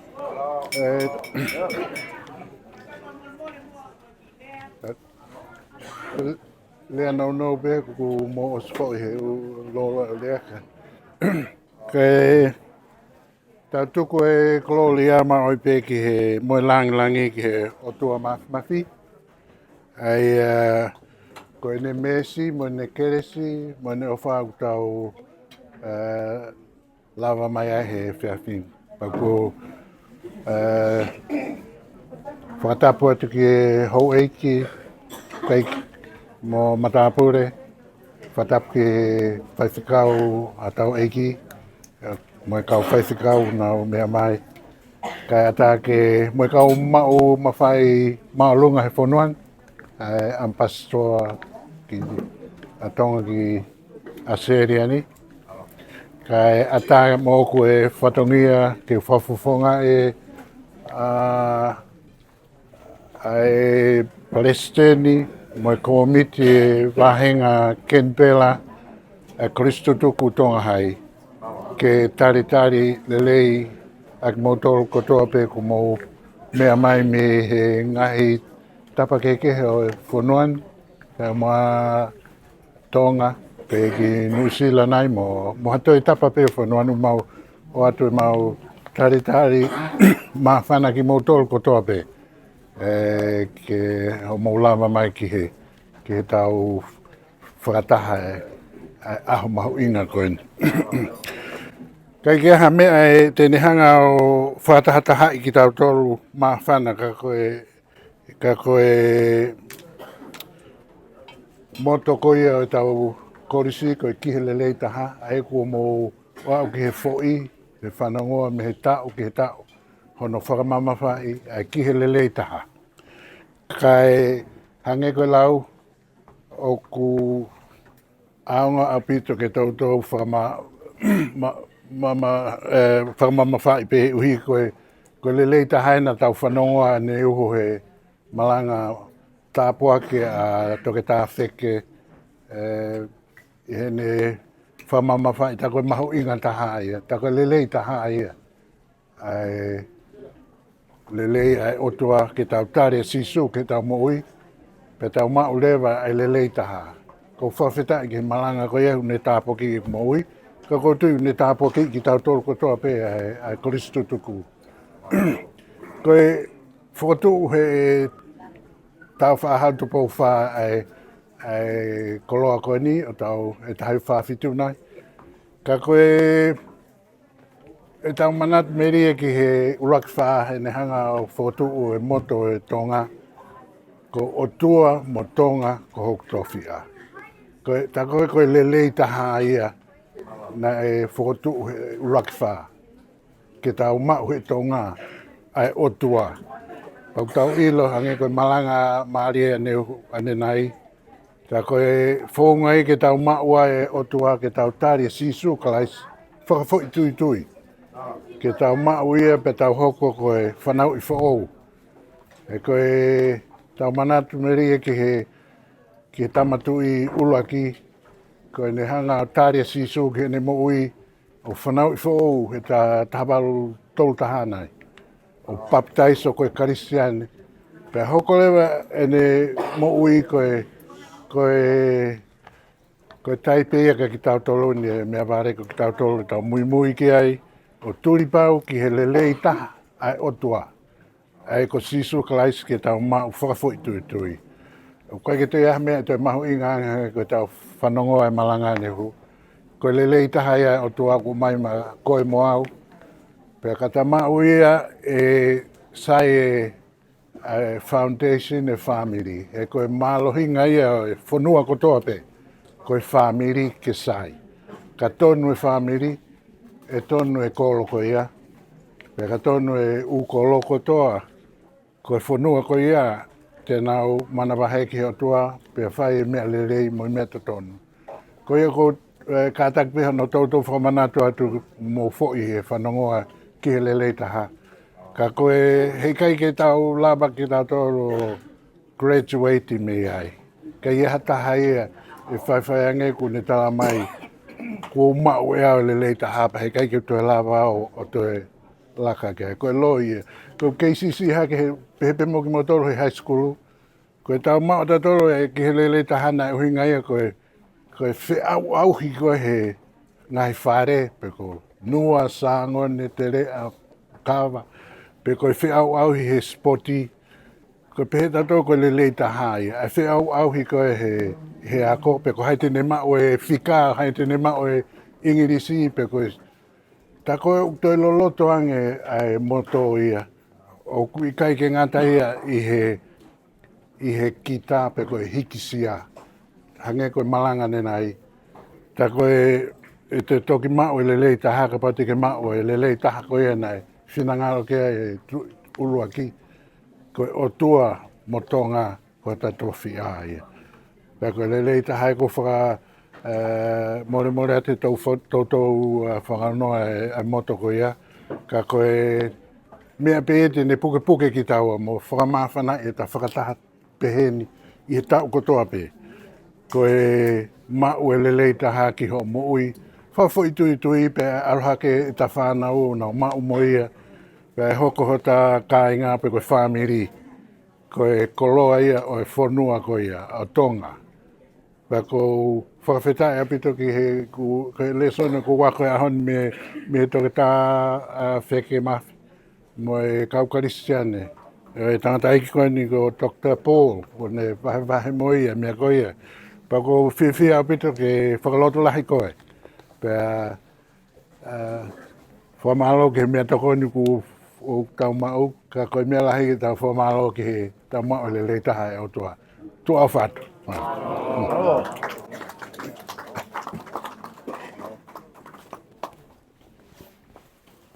There you go. Tau whanonga mai he wā taki, ha? Mo e kautaha korisi tupe ua. Kato ia, ia mo tu sawe. Ana e whātu ai, hala whanonga koi, tau katoa whanonga. Ene ne au mai te ahoni, o kau ka kato mai a Queensland, la pehe whoki ke AC. Aia puhiu maua ngahi state, au kau au whanonga koi. Koe mai ua ia ngahi state ko ase. Nia mo pepe e au sia tau mua koe aka, tau whanonga pe, ala whanonga koi ni lawa te whanonga ki lea ita. Ke tau mua hano ua, kasi ngai koe ke whakawhaina maari tau katoa. Tau sio pe hano ua. Mea mai Palestine ko siti o karatonga. Uhinga ia Mahalo. Tare wha. Koe oga ia ngā aue koe ni ai National Executive. E ngā ofiani e tau ngā aue i Australia ni pe moia kosi rio whalufu koe kosi kukui. Tako, whakhetai mga mālo ai. E lawa e Palestine o mea mai. Paula me mena whakawawe e lotu e ahoi tau ngaka i ka hao ia.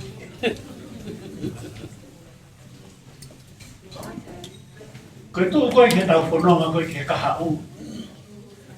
Ea mahino me ke tolahi ki tai wini. Koe tau mua ulaki mea e whakaamu. Ke tau renga ke whakakau mai. Katoi wahe whanua e taha ke tau whoo. E whai sio ki South Australia. E ko Tasmania. E koe whakaamu e osi koe tau hono hono fitu ku aruha ke tau whika ki state nima e ono. Koe tau lawa i kotoa koe ko i state e walu, mo wahi whanua e walu o se ia. Koe tau wau si e tau moua. Ka tau whoki rewa ke tau mua hono ua. Koe whingai ke tau ngāu e wāo whiari. Pea moe kosiria a korisi tuku i Tonga, pea pehefo ke korisi o Tonga. Nei e ngahi tālanga na e whahi toa naki, te e mua ngahi pōre. Pea uwhara whaho ofo pe pōre ko ia. Nei e mua ngahi whia mau mi Tonga, whaho ofo pe mo ia. Tau manatu pe, koe tau taha, o ka pau te tau. Tala noa I whakataha ai ngāwa ke tau whai, ke tau pui mō Feke ai. Ne whai mau ki whakataha he, I osi koe whakataha tōna ki koe kore, ke tau api pia moe, e maa kau, councillors. Pena e ka maki whai tala noti ai. Ka koe me ke tau tala noa I kia Australia. Haha pōnga le rita te tau ala e to koni. Kia koe ke hono whonga. Pena o sta nga I pehe tōna ki, nai whonga na tāme Australia. Ke lala whai hano tōni. E mga hipore, ne Palestini, ke whamanatu mai e tau whitmo fu Halaevalu ki Australiani, toka whitmo fu Mafi. Ko mea ia ke tau tala noa. Ke tau loto taha peki ai, tau ngāo e whataha ki ai, ko tau whinga I e koe halafononga, tau whanonga ai. Ko tala noa pehewe kau koe si Tonga High School, ia e whakau koe tau rahi tai mite nau ewa na toki ti katoa ia I tau who. Moi pe ia, whai mau polo. O whai mau pe mau polo whakatau, whakatau pe whakatau ia whai e ki. Whakatoka. Koe ngā pepe ke maa whare lai whiku ngai e ki whai e. Ka pau mo ki e wangi pe katoa ia, o mum e wangi o katoka tau ni ke tau sio ai. Ka tau toki sio rewa ke e wangi koe I ua. Pe te mō loto ke tau katoa ngā e aho. Tau whitu mo fu Halaevalu e Tonga High School ki katoa ia. A Australia ni pe ia. Koe ki kawa ia Tonga ia. Koe tala noa koe ki Tonga. E whai tala noa I ke kosi io. Kia whanau me kia Palestine koe ki Tonga. Koe tau ma whai na tō kata pe Australia. Te ko whē e vai honua te tau iai. He ulawa pe ia ke tau pehe, nai hoko pe ia. E kohi. Tak tak kata ngai pehe vai whanua. Ai aho Tonga High School. I hona vai whanua. Mahalo ke tu o ua pe, ko tōru e. Aho no kata ngai e kataha. I Australia ai aho koe Tonga High School. Ke kapote mo loto ke mo ewan ki katoria ke tau kata ngai kataha ia I tau whitu mo fu Halaevalu. Ko ki mo tolu. Ko mo loto pe ki ai. Pea koe mea rewa a Victoria no whenga ke taitari ki mo loto. Ko ia e kau korisi tuku.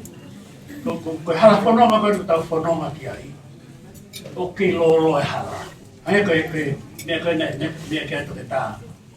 O koe ki anu ngata ana o nai a ki me rita. Koe mea ia ko tofa he National Executive. Ai hala whanonga ke tau whanonga ai. E whame hala whanonga koe ni, koe vai hola. Ki nau tōko, nau lawe e vai hola, maharo koe ni aste. Koe te tuku hake koe Tonga, alu koe hala marita ahola a. Maka te sio atu koe ki hala, koe ki vai au aste ki ai. Koe ofia ni koe te whenga koe ki ai, koe te unu atu e vai au mama o. Aia ka fo I misi pe he whakaukau, alu koe e mawhanaha ni haki pai.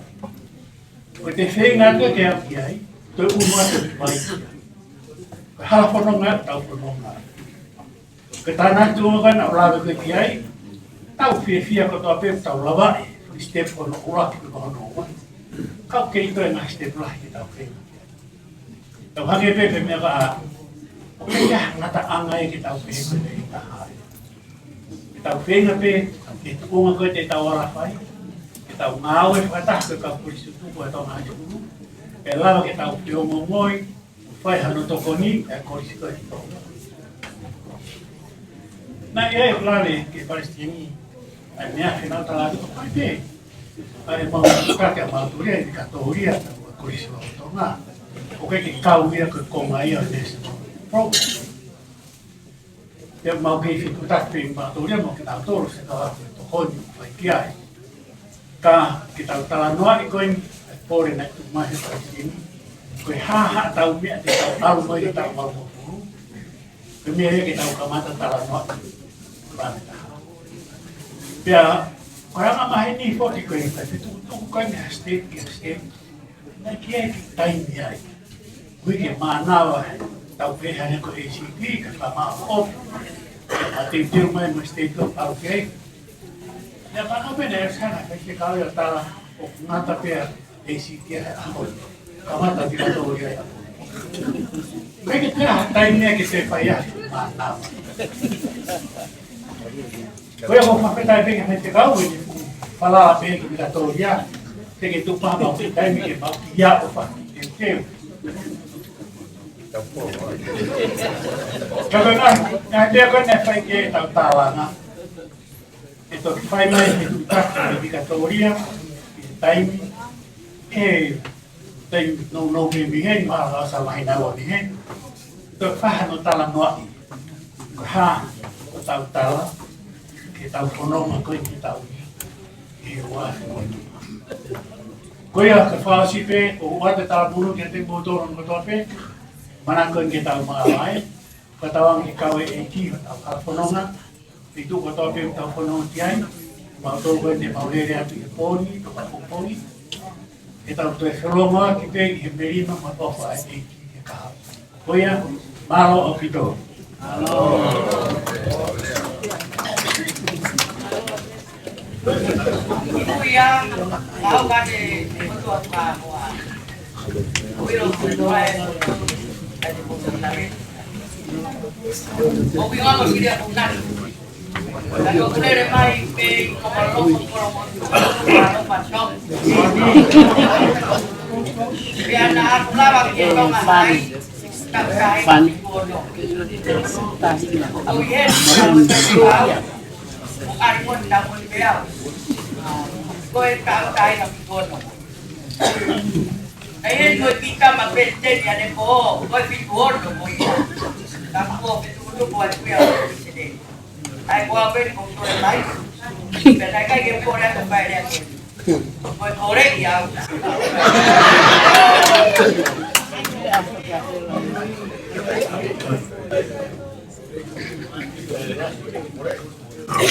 Koe pitia ko te tai mini o to mare. Ai ko que ai pa Paula. Lai. Tahu lai pati malai to na sapa. Ka pura mai o pa ka pere. O ko e o ko na na ka kwa. O ka nai ni te a ko e pe ka mo ya. Siria ko ko e pe sta. Sta. Ako ko ke ako.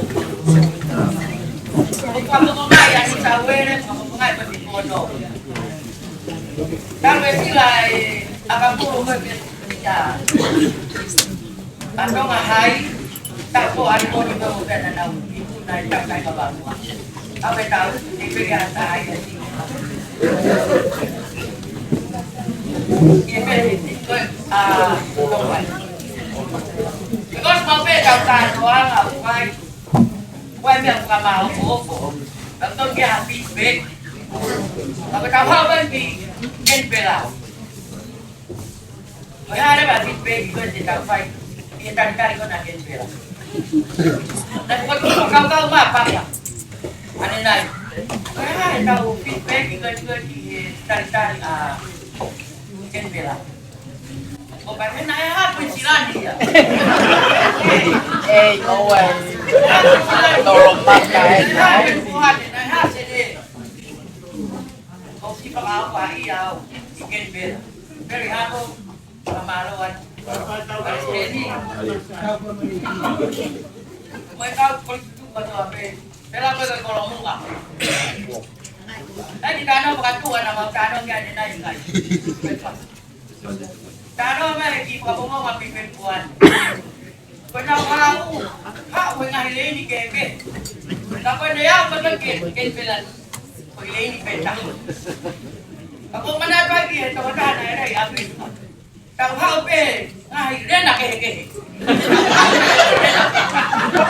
Pero ko ko ai ya. Ha da do ko si o mai ngai ta ma ke. Ha we ne. Ha ko ka pondo, ha we ha kalot. Tamai gen pela, ha we. Ai pe. Koe ko ka mo ma ki le a pe a ko pi. E ka te ore ka pondo, Naga ke pota ya ko. Naga ke udah ka tuita. Naga ke nah gula ka kaya. Tan malanga. Tapos to malanga.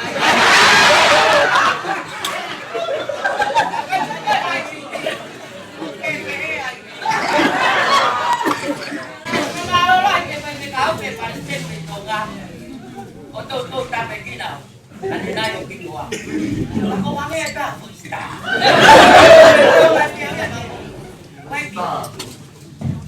Gue tuh sama lo lah ya, sampai di kau, mau lah sama itu mau sendiri wah, mana wah, dia hari mau buat wah.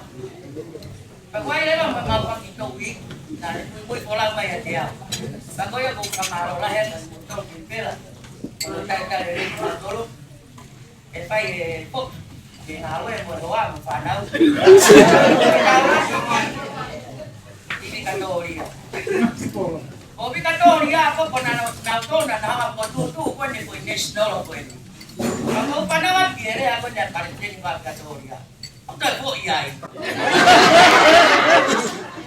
Bukan aku lagi nak national. Nonton apa tahu no, no ayah apa tahu. Nonton kita tahu national.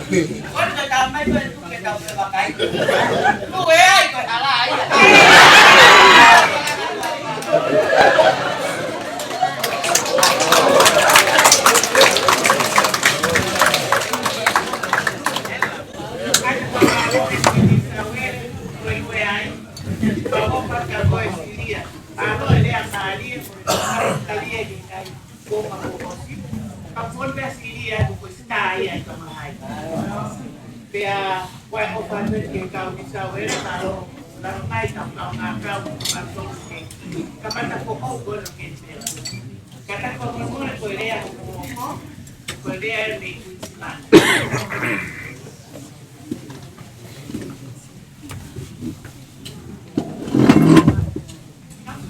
Kata kebin, Olivia, bela ki halatu wa te whakau ni, wea te whatongi e ta. Ta kore tau he ni me mo e whakau pule o e putu mo wen, e tau no po ben be ke ta apo. Ta kore mo e awhio e tolka o tua. Tau ki he fui lupe ne mea me ko po no. Angelika, Lātūfuipeka, Tuku'aho. Tau ki a kātua Canberra. Tau mauraki hi fufua. O hamata pule. Mata kwatu ki a Reverend Feke. Kau maafo ki a Stephen. Jason Kioa. Mafa olunga tonga. Patau ki he tawe kaurahi o tonga ka Australia. E Curtis i hala mingie. Pe hawa e whatapu ki kau Palestine ko tope. O kolis Tonga High School i Australian tātua. Mo to ko ni fa ha ko ni ko to fu se po. Oku to fa fo ngan. Ai ka ta ko to tu po. Ko Tonga. Mo ngai ko si i lo ai ke i ken pelani. Ko tu po pe mo ko Tonga mo ngai ka nga. Ai ku ngai ai fa le. Koe whihiro e whiawhini, koe kau. Nā kōko i ko ki tai whii maari. Koe maunofo i ken pēra ni. Mea ko toa pe o whai mai pe ai whakasio mai ke kalap fōfo anga na mo i korisko tu pōmuna no i kau ngā mea.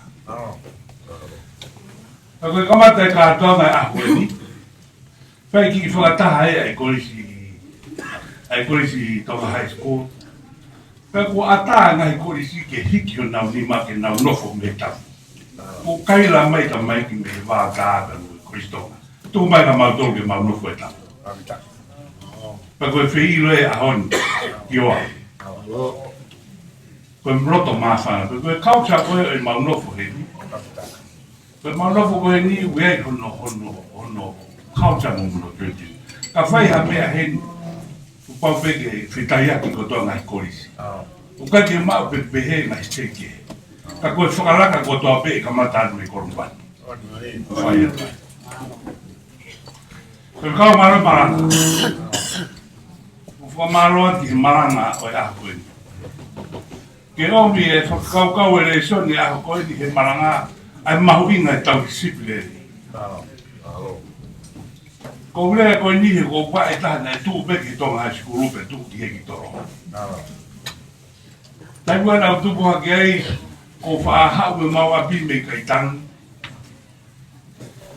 Nei e whangasipi ai tui. Nei tauhi pei ai i mara e kura. Maha koe tō rahe mo tō mua si mea i ko tō whakasipi. Ta ko hulu awa, ko ia nā ni toka ngai whakasipi pe mea i pehe whekau. Nei e whekau nei tara ka hulu awa. Urawa, kātaki koe rea whio whia whio ki hende whakasipi. Tuai e kano, arifua urawa ai tau wafi. Whakatea e hifu e whangasipi me tawaki kore sepine, tawaki Tonga High School o whakamao pōpo mei ka mafu e turiki. E hala tui. Tawa te haere. Pako rak whorofora mai tama. Urawa, me ve whangasipi, tairi mai urawa. Ko e wafio, ko whangasipi unau maari re reipe. Ko whangasipi enu unau maari re reipe. Ko sipi ko eni o ki he ve e a koe. Ko wike ni e ua mo ne tenge tangi presi. Ko sipi koe me tawaki koe. Ko wike ni e tolu mo ne tai fie ino pe ana. O maranga e a koe ni. O mauinga ke ilo he tauhi e ne whakasipi. Pea ilo he whakasipi a leo e tau. Ko kano roto a ia e maranga e a koe ni. Ke whatongia mauinga a ho themes he a koe ni. Love is the key. Koe tangane. Ai maranga whakaeki a koe ni. Me he Tonga High School a koe ni. Pā fia e maunofo he ni. Ko ki o ngō e maunofo he ni. Mau whai tāngu tū pehe pe mo Lātūfuipeka he kore si Tuku'aho. Tara mai he kautama e mātori tonga. Hambia koe te ki tū oi ki heke mai no pēna e ki whakairo. Ko tāna. Te mamawha pe ki he ko ina e ki mohu ilo tōra e unuki e te ai. Ka nea hambia ke pepe. Te aha koe ni ko whakakoloa e ki oa. Ka pau te tau kamata ha whatongia, tau kamata pe mo rotu. Pea tau tutuku pe mo rotu. Le whai te ngawa eka e ngahi korisi tuka a toroa pe mo atere ka te heki kailuru mo pe ngahi korisi ki. Ke e teo e whaitunu kore mo. Le whai peki i mama kawa ane pōna kai ki maura mara ki tau. I polo le kai. Ka pau nofo pe he o whai e whaitunu kore ni. O mawiro whai e teo e ngahi ilo. Ki e tahine princesi pe momo mea mai a koe. Koe tangane aho koe ni mahino ke te au whekau. Ho maranga e aho ni o ne hunuki mai ka te tau tolu ai whekau rahi. O papenge tau rak ofa ki orunga. Ake e kotoa, sino mai ta mai me lau maari. E maari ho whakahino hino ki om ke Tonga High School ki aho koe ni. Kura hei tau whenga peke tau rerei pēna hei lea koe i tua. E maari ho whai hono whakanau o maranga aho koe ni. Ke omi hono kawe ngā o no tati gai koe tutuku i Canberra ni pe maunofu moi. O whamaro atu ho mea mai whekau ka mā te surkioa. Pa pehe ke tala whekau rahi mo si ka wai kotope. O opo atu ai tutuku koe tutuku mo atere Tai lulu, tante lu. Ke te motor homo mea mai a koe. O mau ata pe ka pitun. Ma ko mea pe ko kore ka Latu ke. O lea la whahiki ni mama pe ko e kore me pe te maulawa papa ki kura ki hiki ate mata. Tu ke ki awhi hei a tere heo alwai ai kone. Kai ma toki hoko hoko ate. Ale wa pere pe ko ki o pe mo kore mai pe me he palestini ko se tuko ko pou ka mana mai ka nga mea. Koe rai papa pe koe. O pa mai tuku ia hei, rai papa ia ai whare. Koe mea toko ni maharo, o nge whakaukau whanau, nā haki pahe ia ki mea toko ni koe mai steti e mō mea atu. Maroi maranga, ma o whalahe ke te koe, a tempo ke ri wai ki whatonga ma o whate te kioa, ai moni ka mako. Ai si kau whātu malanga ni o mea mai ka mi wana. Kau whātu malo.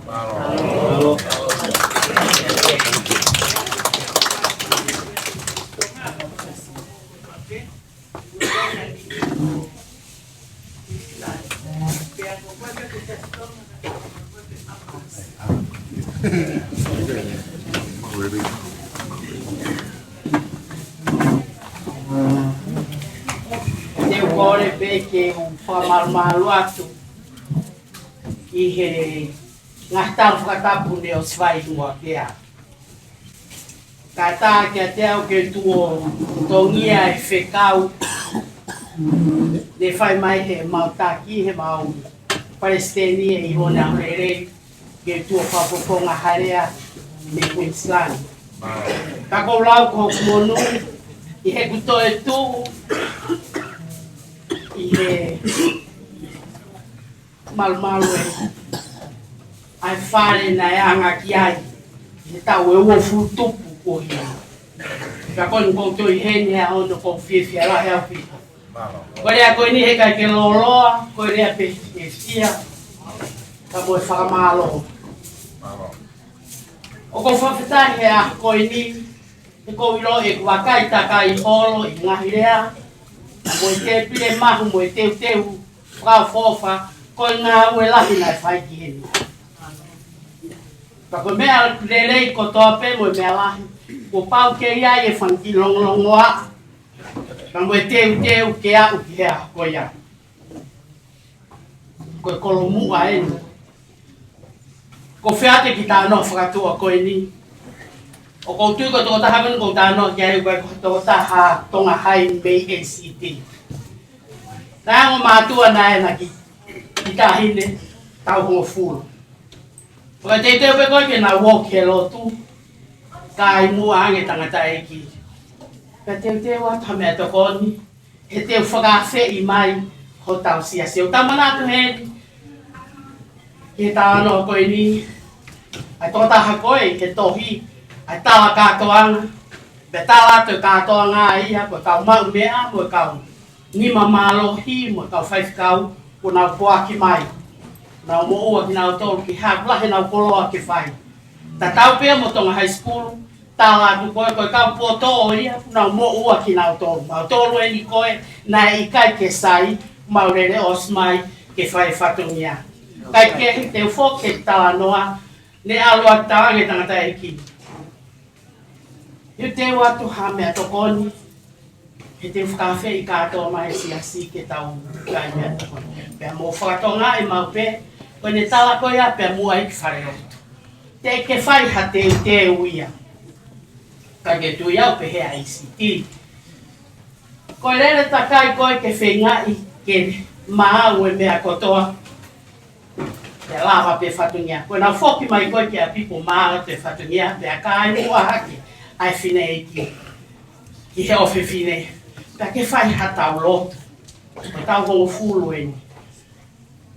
To e sio haki ki tahine. Mom, what am I going to say? Talange he whine e ki koe ni. Just do what you usually hear in the house. And of course the little girl, everyone closed their eyes ready for the prayer. The little girl looked around and then she said, please God, why the hell did you invite all these people here? O tu ka mea ni na whanonga koe ki ai koe ki tahi nei, he tai kotoa pe. I whakaafu koe ni. O koutui o koe ke pehea i siti hea koe ni. E ku whaka ofa, ai mea tokoni. Kua teu, ma mautolu, o ku maurele mai hea koe ni. Koe konga ua e hurea. Koe ku manatu merie, ki hea piako. O tau whamanatu, tau whataha mai hea koe ni. Ko fine motua koe ni o prea ko Susana uta a Feke.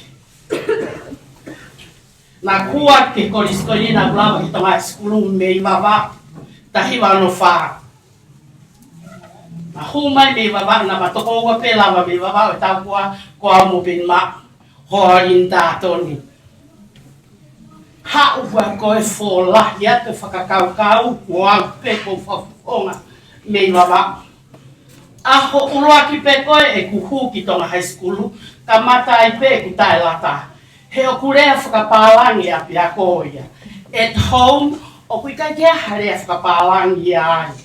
Pea mō mana tui pe koe taulahi e a takai e tangata i kia he o holo ngā aue i o tumotu. Koe mālo pe a lava e sivi i a hu i a pia koe. Koe mea pena akwhai koe tangutu pe whanongo, mālo pe ai mahino, ai instruction ia. Koe konga koe ki herea, mana wasia herea he broken. It wasn't second language, it was like foreign language, a English ia, kia te au i hea koea. Pea nei kai koe aho peko ia.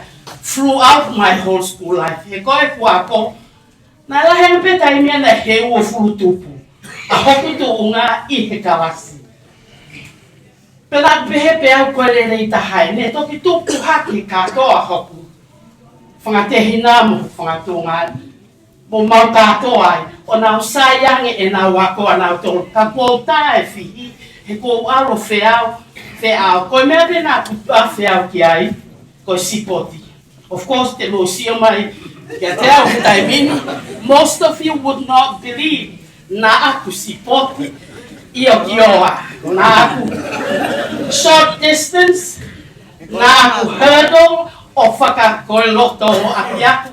Te au toi alo whakofonga Tonga High, i sport whakorisi. Even though na kei ke wau o whikatolu, ka laku wha maupe.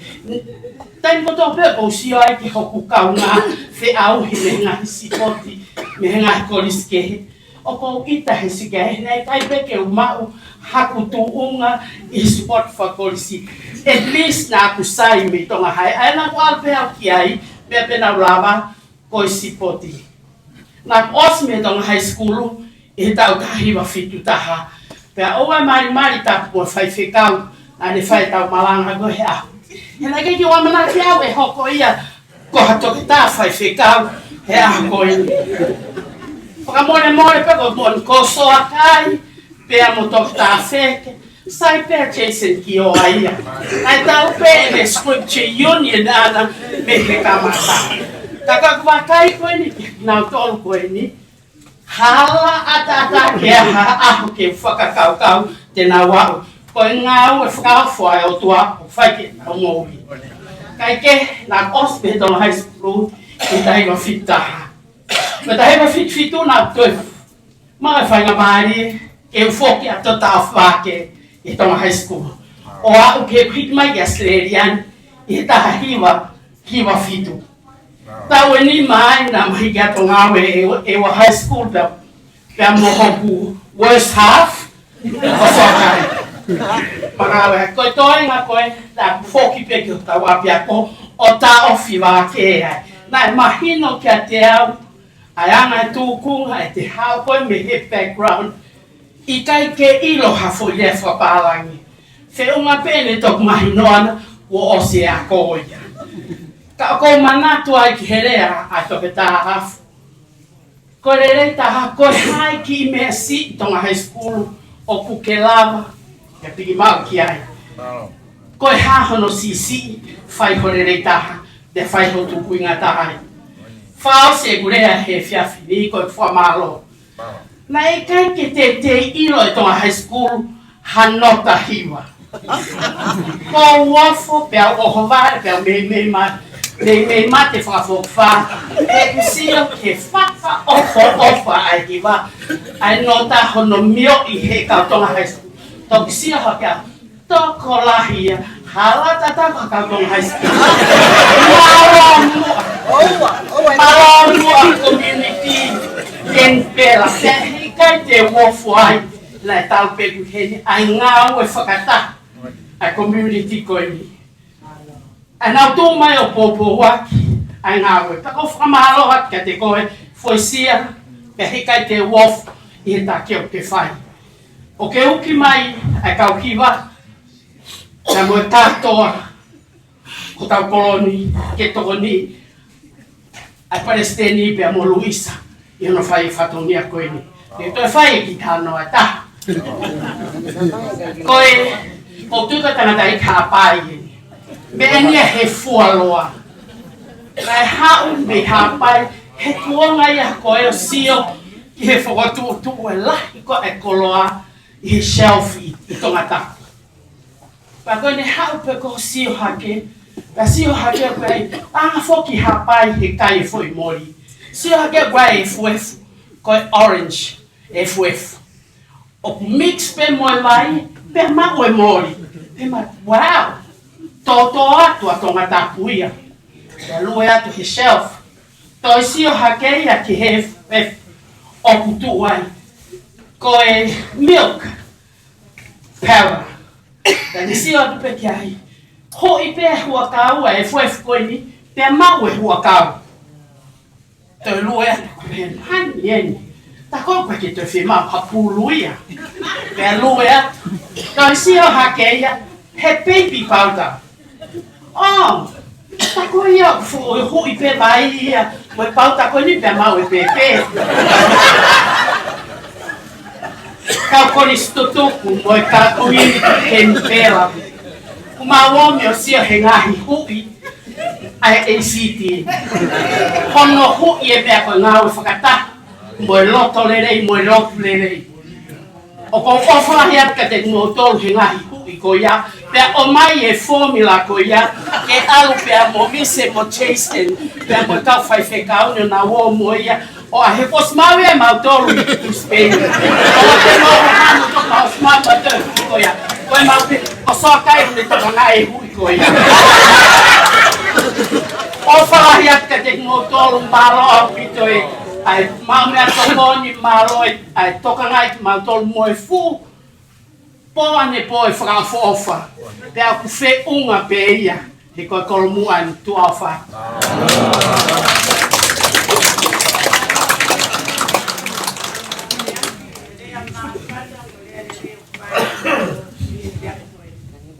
Vai bem com minha, cadê o cara da Nike, vai ter. Mana? Vai opa que depois vai ter mal. Peguei que a coisa a fonte, kau vai pegar o peguei kau parece. Vai mandar meria que não que não aí. É coisa esse já lai pe haga tie pe kai ho ka susana ku pai kai aku pikar mare ia dai ku ta no susana ke kita ku ke no pe ko manan pe e ha ho bona pai ku ta ko di pai pai ta to ha ki ke pe o kai to pa ka ke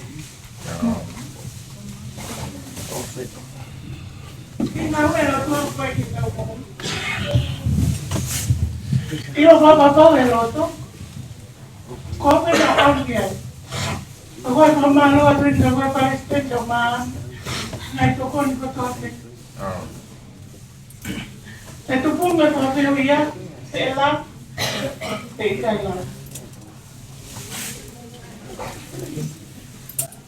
Nãy bên tôi con nhà nó quay cái cáo nó đâu thế tàu ai để mua cái tiền thế thế nó có không có tôi sao có đa tiền bèo không có đồ thế mà không có cái đại cái tàu quay cái tàu là cái thế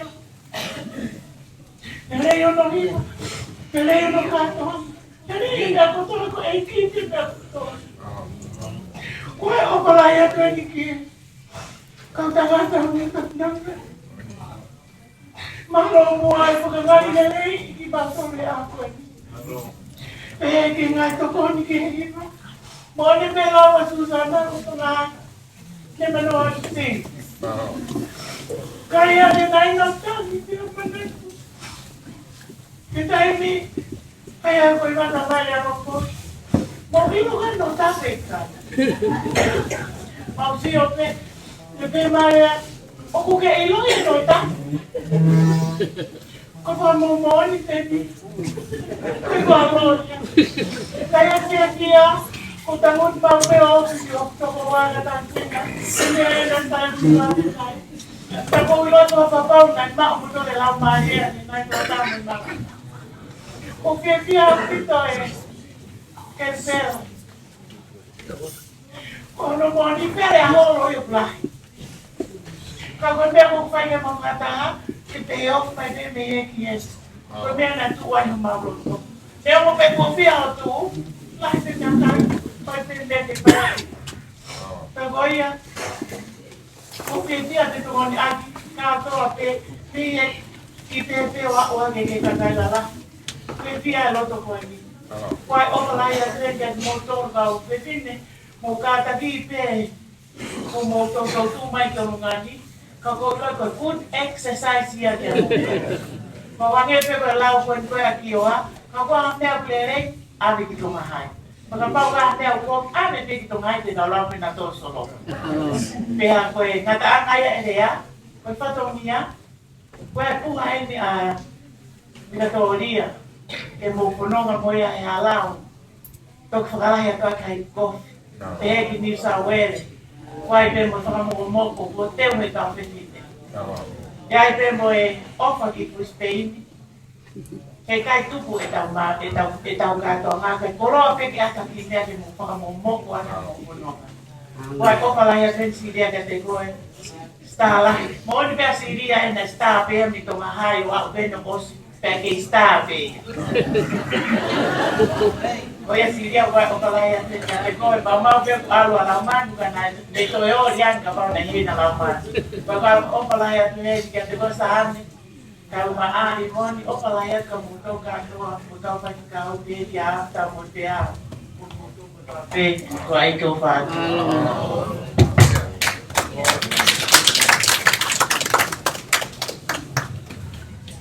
Silia manatu ya salamu ke mo.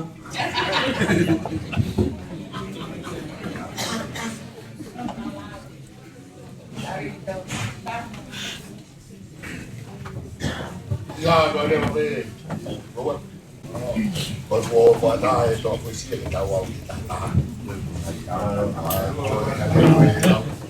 Waktu apa tu pada yang. Baik-baik tadi itu tahu dia pasti kita corong. Satu waktu itu ada. Ia orang mana dengan bataku itu ada. Boswa abang. Ya, kalau kita orang mana saya. Ada famalo.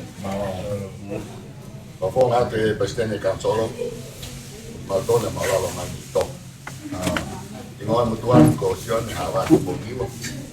Porque Tonga High School itu tadi. Wah. Tonga sampai mau lagi harus tahu. Bapak istri ko sa bahu. Kaya itu ay embelet. Tahu buat apa itu. Tahu bapak kai tapi buat itu. Kita ya aku amat saya ko ya.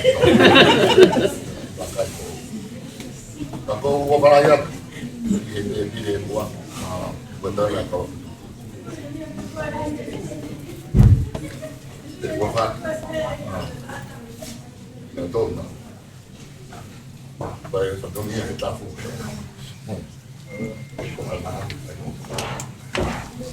before que lea Titania, wherever you go, take the weapon with you. Kalau mau pergi di mana? Di sini mau dibuat, warna mana itu buat. Pilihan itu buat tuan tak. Dan bohong. Bosio abong Ya la ai hangin ke. Kalau tahu itu kok cuma dia. Tahu luar tu dia. Nah, kita. Waiting for. Malu atu ke kan betul dia. Hangin dia dah baik. Akhirnya aku tahu. Aku tahu kan. Mudah dah. Ada performance. Oh. Nah, con la noi parli di tutto. Le regole o massimo. Chi che non mi finisce. Ma è vero. Come con tutto le ma fuori. Ma no. Sekarang no kalau tahu apa. Jadi mau sih tak tahu apa ini. Kalau mau maju juga ya, bayang ni pemerintah aku, wah mana tong. Kita mana mau tahu apa. Tapi kalau sih happy, kita kita apa malu kita bayar. Kalau tahu nanti deh. Kalau kalau bayar aku mereka tahu apa fitiva, kita tahu apa fitiva. Kalau fei mama ni kita lihat, pada tong kita wan tong. Kemudian saya aku ya, kita Lātūfuipeka tak lewat bank yang tak. Feke. Yang mengahi buah kebet. Buat susah. Ya, dia. Dia kan tahu aku. Ulah sendiri dia. Tahu ferem kapo dia pangai. Ini kau hingga aku bet. Jangan yang antara noa. Wah, wah ke hingga aku bakasin ya aku na ya tayo na tamatay na outlaw. Kaya yang boleh bertahan tahu prinsip. Tahu aku itu aku ini kau ya outlaw. Tahu aku outlaw lah boleh kau enggak boleh. Bukan juga mau kuat, bukan juga mau kuat. Karena ada aku mau lu hang dote ke itu. Jadi nata itu bawa sekolah tahu tahu bawa lima bawa sih tahu sih. Kita mana ada tu pintu ke bawah. Jadi dia nata, betul tu asyik school certificate tu boleh best entrance New Zealand. Tahu tak apa pasti kita siapa dia, prefer mehr, dia mau tahu. Dia boleh kita faz dia kau yang tahu. Dia aneh yang itu mau. Ulu popular tu kuat mereka. Tangan tu, kita kan udah bawa wifu sampai. Baik kan kau luar. Ibu mai pasti ada, aku apa mai pasti kan. Dan itu, listen to this. Siapa itu? Pasal saya tes itu, tu apa itu? Bukan makin apa ide ada. Kalau nak behel tu kau. Gua bilang pas na Paula. Bebe itu. Cuma ini itu dia pasti. Tak faham trip ya. Leva itu pas sekarang. Oleh. Leva itu ya, leva tempat itu tu aja. Betul itu ke Feke. Tapi ibu bapa itu siapa? Kau tahu ini, ibu itu tak. Bapak pas sekarang. Karena ada tu dia pergi pergi, dengan mobile. Apa itu? Kalau mafuat dia boleh aku pergi. Nanti bawa. Tu main nak kerja, tak nak kerja main nak kata itu. Aku hilang. Anak kataran. Kalau ada tu kataran, pilih kau pergi ke tadi kan. Kau apa Feke? Dan Feke mau ini Feke. Lepas sekarang kau nak dihetai. Lepas sekarang anjing kau lagi. Lepas sekarang apa bikin? Lepas itu bersih lepas sekarang apa bikin? Lepas baik tak kerapi. Lepas sekarang kata-kata apa? Lepas itu hormon. Waktu gue ni Aurora, main tu piaran tak bawa sendiri. Sekarang ni baik. Tahunan kita dia tahu. Kita yang gue. Karena mana tahu gue saya saya tahu dia apa. Aku. Ya os tak berfaham dari mana ada para. Tu gua berfaham dari aku. Kencang sih gue sih bos. Kata gue tak ada apa yang aku tak tahu semua aku saya tahu. Puede fallar. Saya convertis. Masa itu ya. Pada Australia ya. Ansa dia tu. Tidak tugas. Oh, para ni sini. Because although I care for a friend of our highway, because here they spend, saya dapat kita pilih kita ada apa? Kau mana ni? Espera pouco fac, pouco grande para estender canso. Na Mafi vai Okalani mo para estender. Tu guarda di Patonia. E aí vai ali a taxa por final. Que mo ma da da com tu fui. Estender canso. E para o que entender. Ba ko tu o ma e aí e ma também finei. Alta que vai Moimoi o. Que vai lá, mas o pena mal o tá top. Tá bom. Para cá ele ele vai para lá. Ele vai para lá. Os barrinhos. Cadê algo em alta Halaevalu Januari. Aí vamos puna a Feke. Tengah sia-sia que foi para o Tana creio que foi no Wi-Fi. O Tana que não fala que não foi. Também armoi. O tua ofa o mais. Maro para levar. Canberra, Victoria, ExStudents, Mansawe. Tuku'aho. What? No man. Kau mata ikan. Kau lagi tu. Dia kamu itu. Dah tahu mantu. Não foi aí. Agora pasti. O mau saya por favor morrer todo no vai campo. Porque ele está aí. Está batendo ele está. Cantik. Banyak bertahan. Gua never kerja. Kalau tu bang Mafi, baik. Potong atau bawah.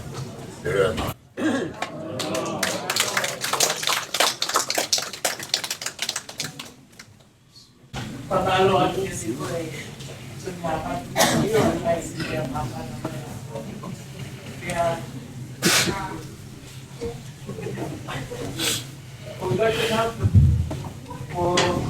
Kutang feuma ko ito yata ito ay kaya nila. Kaya itaray pagkakaw pasten malolo kumawawa to. Kaya mudogo bumi ay hafay. Kaya nga tawlan. Kaya nga tawlan ay o kung nifagay ay now itaw nofo. Kaya di mo ko fotuha. Kaya di mo ka ko mong maonde. Kaway mo ka mo tofu. Kaya ibe hawaka ang tawatu. Iba hawaka ang ikifola. O kung kanto ay motu kita. Kifahifo yung ta. Kifahhe kayo tahewaka ko na. Ikaw tawa nga yaw kay kisay. Fay mata. Kaya kaya ito fekaw, ikakaya kime akifay. O kung whanau mo peko e waka ang taumay, kato ay motu kita. Kifay nga awal no whakaheka, e whakahifo. Koe nahi motu ko, tau lang alili. Koe ke alo tahay ko, koe peko ay neutau, alo kita. Fusia, kaya maha ikaw tangata. Kaya maha ta. Funga matamuwi. O koe ke whahao fwoi ho mo ngao leo whai. He mahina tauranga kolomua. Pea mutu pe e mahino o fie ma o ke whai ngāwe. O fie ma o ke whai hatoko. Pea fie tangata mo fie fine. A fine mātu a mo e mātu a kois tutuku o ne aka ma alu mātonga. Koe ko puto. Hawe ki moto ko pilimi hei muri o mai mo ki he kesi me ngai tau koe. Koe ne au talanoa mai ai ita ai kau tangata o e wao tā mo funga mana mo ui. Kono ki he kesi i olunga ki wai sila koe e Tonga High. Hoko hake ai koe sila koe a atere. Pea i lalo au pito ko tolo ai. Ka mai tafuru ia he tangata i tolo pa koe te tari e mo kātaki. Ko mo moko puna ai olunga. Ko mula mai au ni. Ko te tā ke katoe kehe a hai. Ko mo moko puna. Na mo fotu wako. Pa koe oran ho mua ko kai ki kau mea koe. Pea koe whaka mahaloa. Koe ono mi mau lua ki koro. Whare kolo o malo le rei. Tau mau kamata kolosi ke kauhala taha koe whare kolo koni o loro senf, oto senf. O kulue mai ante lufu naki. O stupe foke me fu papa anai mua. Eko justice for all. Yosi lua. Pako mau kamata kolosi peo pehe mai. Ai ki tamata ko ofa. Pia ne toa, tamata ko moa, ofa fuko fuka. Mau. Te lenge mau whetau laki pehe mai. Pehe maa ofa fuko fuka ina. Usat, upangai whatau. Usat koe fuware eka. Pako mau whetau laki pehe mai a. Na telu. Kau tangata, kau ne ka fok mau tolu e fok kita se motu lula. Bema te lua, kau tangata. Mau tuku foki. Se koe fulere ka mau tolu kau ne ka pe mai si ana kau tangata mau tu. Mau tu koe pe mai le wa telu ya. Mo ilo i ho mo sio atu. Ho mo sio man. Ka tau pe mo sio atu.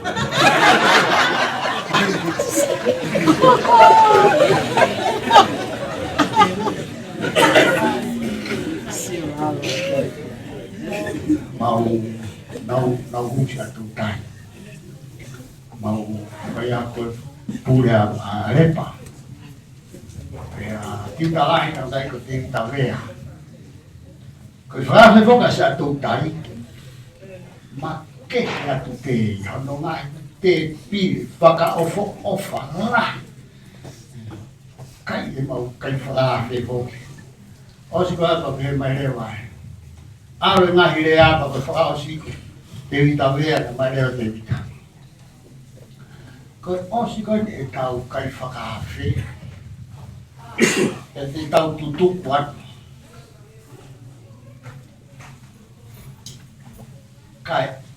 Kai hoko atu e tāpua ki o to tolo e hawa. Alu ki kolo. E alu ki muri.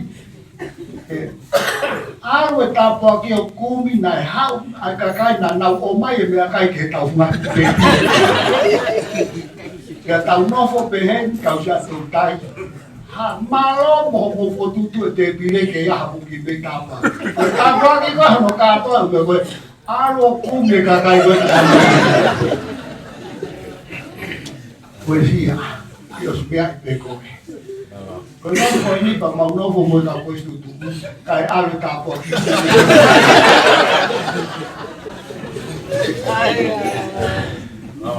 Ki tau lotu ka pe o tua. Mau fia he fia fi. Hokei o me whainga mare o e mo ui. Pe wahi ki mau tolu whatatau ki mau ngai taremiti. Ke te o moe mama, moe keresi, ke lava le rei ngai whatongia ko ia. He fia fin, mau whakamalo atu. Ke om ki mau tolu ki ho mau saione whakamawhai kakai na whai ho mau whawhanga whakalau mai whakawhea ki mau tolu ke te pire tau mawha ho lotu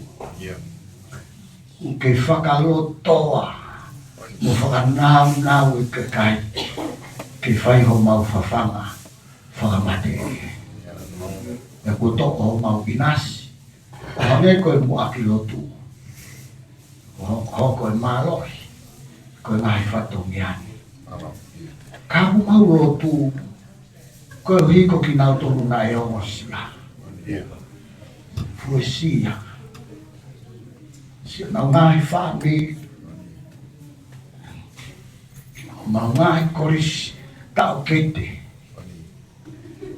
o nau ngai whaami na ngai te nau mawa malo lope ane fiafi uri pona na ngai te nau malo tata naki o nau kakapa pea ngau e nau whei lau ke hange ko ifo e whei lau mo hapai na e whai e repeka mo se e kope ke kai haasi ai ifo kai mawa tāpuaki o pe o tua mau koe whamoni ho tala o wha periwaki ho tāpuaki ki kaenga nai o musia hamunu monu ia ho nau ngai o ta whare ha tāpuaki ke tāpuaki ho nau ngai whatumia pea tai maari e ai moe fua ho nau manawa e ki koe lotu e moe whawhitaki nau tolo te uke whai e whanonga o ki kai honge whai na taa e hala ka koho keresi o ku nofo e nau whakatua mei i nau tolo e nofo hoko a te whatongia he kolo eikini nau kei nofo pe moe rerei ho tāpuaki a monu ia me langi a tua mai mo ako si mau tai de princesi ke langi ia ho hua wha pe hola merie ke whare o tupou pe motonga ko lotu ia moe mau whawhetari ia si suka espe ko alo ka ko mau wha mo ui Amen.